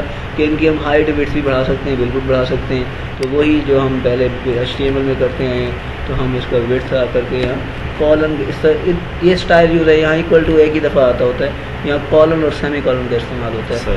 ठीक है, यहाँ मैं विड्थ लिखूँगा, फिर कॉलन लिखूँगा, फिर मैं उसकी वैल्यू दे दूँगा। फॉर एग्ज़ाम्पल मैं उसकी कह देता हूँ जी 20 या 30 पिक्सल कर देता हूँ या 20 px कर देता हूँ। यहाँ पिक्सल में एक बात होती है, सकता हूँ, सही। फिक्स करता हूँ। अब मैं इसे सेव करता हूँ, ये देखें मैं इसको थोड़ा सा बढ़ा देता हूँ, तो ये थोड़ा सा उसकी थिकनेस भी बढ़ जाएगी, ये देख रहे हैं तो करीब हो गया। वैसे विड्थ उसकी हमने मैनेज की थी, वो विड्थ में बजाय पूरे एक साइड का विड्थ लेने के, पूरी जो साइड ऑफ द विड्थ है हमने वो एक फिक्स कर दी है। अब ये कंटेंट बाहर निकल रहा है और डब्बा छोटा हो गया हुआ है, तो इसको आप खुद से मैनेज करेंगे कि कितना आपको डब्बा चाहिए ताकि आपका कंटेंट उसी हिसाब से हो। अब आप उसे 6 करें, 50 कर दें, और ये देखें कंटेंट भी उसी तरह अंदर एडजस्ट हो। सही। ठीक है, अब मज़ीद आप देखना चाहते हैं तो इसको कैसे करेंगे इसमें, ठीक है, ये देखिए कंटेंट भी उसी तरह हम एडजस्ट कर रहे हैं सारा कुछ। अब दोबारा से अगर मैं कहता हूँ जी कंटेंट और मैंने लिखना है और ये फिर कंटेंट मेरा बढ़ जाएगा, जैसा कि मैंने यहाँ लिखा हुआ है, और उसमें कंटेंट मेरा बढ़ने के चांसेस हैं। इधर मैं कुछ और लिख देता हूँ, इधर कुछ और लिख देता हूँ और सेव करता हूँ, तो ये देखें ये तो कंटेंट और बढ़ जाएगा। ठीक है, तो ये डेव भी उस हिसाब से मैंने, सही, वो खुद ही होता जाएगा मैंने। हाँ जी, ठीक है। अब ये खुद से मैं मतलब कर सकता हूँ, ये मैंने 100 करना है इसको। अगर मैंने हाइट भी देखनी है इसकी खुद सेट करनी है तो मैं HEIGHT कॉलम और उसे फिर मैं 100 क्या नाम है पिक्सल्स को लेके, ठीक है, और सेमी कॉलम इस तरह से करके इसको मैनेज कर सकता हूँ। ये अपनी मर्ज़ी से मैं अपनी डेप्थ को मैनेज कर सकता हूँ। सर इसी तरह वो ब्लॉग बनाए जाते हैं। हाँ जी, ऐड के लिए। हाँ जी। अब ये देखें ना बैकग्राउंड कलर जो मुझे सेट करना है तो वो भी मैं कर सकता हूँ, नो इशू। मैं लिख दूँगा बैकग्राउंड, ठीक है, और डैश क्या नाम है कलर, ठीक है, और फिर इसका मैं दे देता हूँ ग्रे। तो इस तरह से मैंने इसका बैकग्राउंड कलर भी सेट कर लिया, ये बैकग्राउंड कलर भी आ जाएगा, देखें, सही। ठीक है। यानी कि अब आप देख रहे हैं कि कोडिंग सिर्फ इस एंगल तक है कि जिसमें ये डेटा ये सारा कुछ इस स्टाइल में दिया हुआ है। ये पूरा एक स्टाइल शीट है, एक खूबसूरत सी स्टाइल शीट बनती जा रही है, यानी एक शीट डिज़ाइन होती जा रही है जिसमें मैं अपनी मर्ज़ी की डिज़ाइनिंग कर सकता हूँ, अपनी मर्ज़ी के कलर स्कीम रख सकता हूँ, फ़ॉन्ट रख सकता हूँ, जो कुछ मर्ज़ी में अपनी मर्ज़ी से। तो अब इसको मज़ीद विड्थ बढ़ानी है, मज़ीद साइज़ बढ़ाना है तो आप उसको भी बढ़ाया जा सकता है। हाँ, हेडिंग भी दे सकते हैं। अब इसमें जो कुछ मर्ज़ी देना चाहें दे दें यहाँ करके कि आप कहते हैं जी ये मेरे पास जो है ना इसको हेडिंग स्टाइल देना, तो इसे हेडिंग स्टाइल H1 यहाँ कर दें, तो आप इसको हेडिंग के हिसाब से भी दे सकते हैं। ज़रूरी नहीं है कि डेव के अंदर आप कुछ भी दे सकते हैं, डेव के अंदर टेबल दे सकते हैं, हेडिंग दे सकते हैं, कुछ भी दे सकते हैं, और HTML टैग आप यूज़ कर सकते हैं। क्योंकि अब साइज़ बढ़ गया, अगर डेव के हिसाब से मैनेज करना है तो फिर हमें जो है इधर से इसको भी थोड़ा सा बढ़ाए देते हैं। अगर मैं चाहूँ कि इससे भी ज़्यादा बड़ा लिखा है साइज, जिससे बिल्कुल बड़ा, जितना भी आप डिमांडिंग करते हैं उतना बड़ा लिख सकते हैं, जितना बड़ा डिमांडिंग करते हैं। तो यहाँ तक ही लेवल है ना, अभी तो level हाँ जी, अब मामला ये है, अब ये मामला ये है कि बार ये होता है कि हम H1 की जो साइज़ है वो भी आप कहते हैं जी एक स्टैंडर्ड साइज़ है, क्या उससे भी बड़ा हो सकता है? बिल्कुल उससे भी बड़ा हो सकता है। तो यहाँ मैं लिखूँगा स्टाइल, अगेन इक्वल्स टू करूँगा और डबल क्वेश्चन करूँगा, यहाँ लिखूँगा फ़ॉन्ट साइज़, ठीक है, कॉलन, और यहाँ दे दूँगा 30 या 30px या जो भी, ठीक है, सेमी कॉलन। अब ये ही मेरा फ़ॉन्ट साइज़ जो है वो छोटा या बड़ा इस तरह से मैनेज हो जाएगा। अब ये मैं ये देखें 30 किया था, मैं यहाँ 80 कर देता हूँ, स्टाइल भी सर यही 90 कर देता हूँ, ये फ़ॉन्ट साइज़ देखिएगा अभी बढ़ जाएगा, देख रहे हैं? सही। ठीक है, यानी अब वो HTML का वो जो पहला सा तरीकाकार था, मैंने H1 लिखा था, एक ख़ास स्टैंडर्ड साइज़ था, वो आ जाता था, कलर भी ब्लैक होता था। इसके अब मैं अपनी मर्ज़ी से उसकी साइजिंग भी चेंज कर रहा हूँ, उसकी कलरिंग भी चेंज कर रहा हूँ, उसके एडजस्टमेंट भी कर रहा हूँ, ठीक है। तो आज के सेशन में हमने ये सीखा कि हमने किस तरह से डेव टैग अपने वेबसाइट में यूज़ कर सकते हैं, और डेव टैग को हमने बॉर्डर कैसे देना है, डेव टैग की हाइट विड्थ कैसे मैनेज करनी है, डेव टैग की पोजीशनिंग कैसे करनी है, ठीक है, डेव टैग के अंदर डेटा कैसे प्लेस करने हैं, डेव टैग के अंदर और भी मज़ीद setting, customisation, CSS style, inline style sheet के लिए यूज़ करके कैसे कर सकते हैं। नाज़रीन, आपको समझ आ गया, वो शुक्रिया, अल्लाह हाफिज़।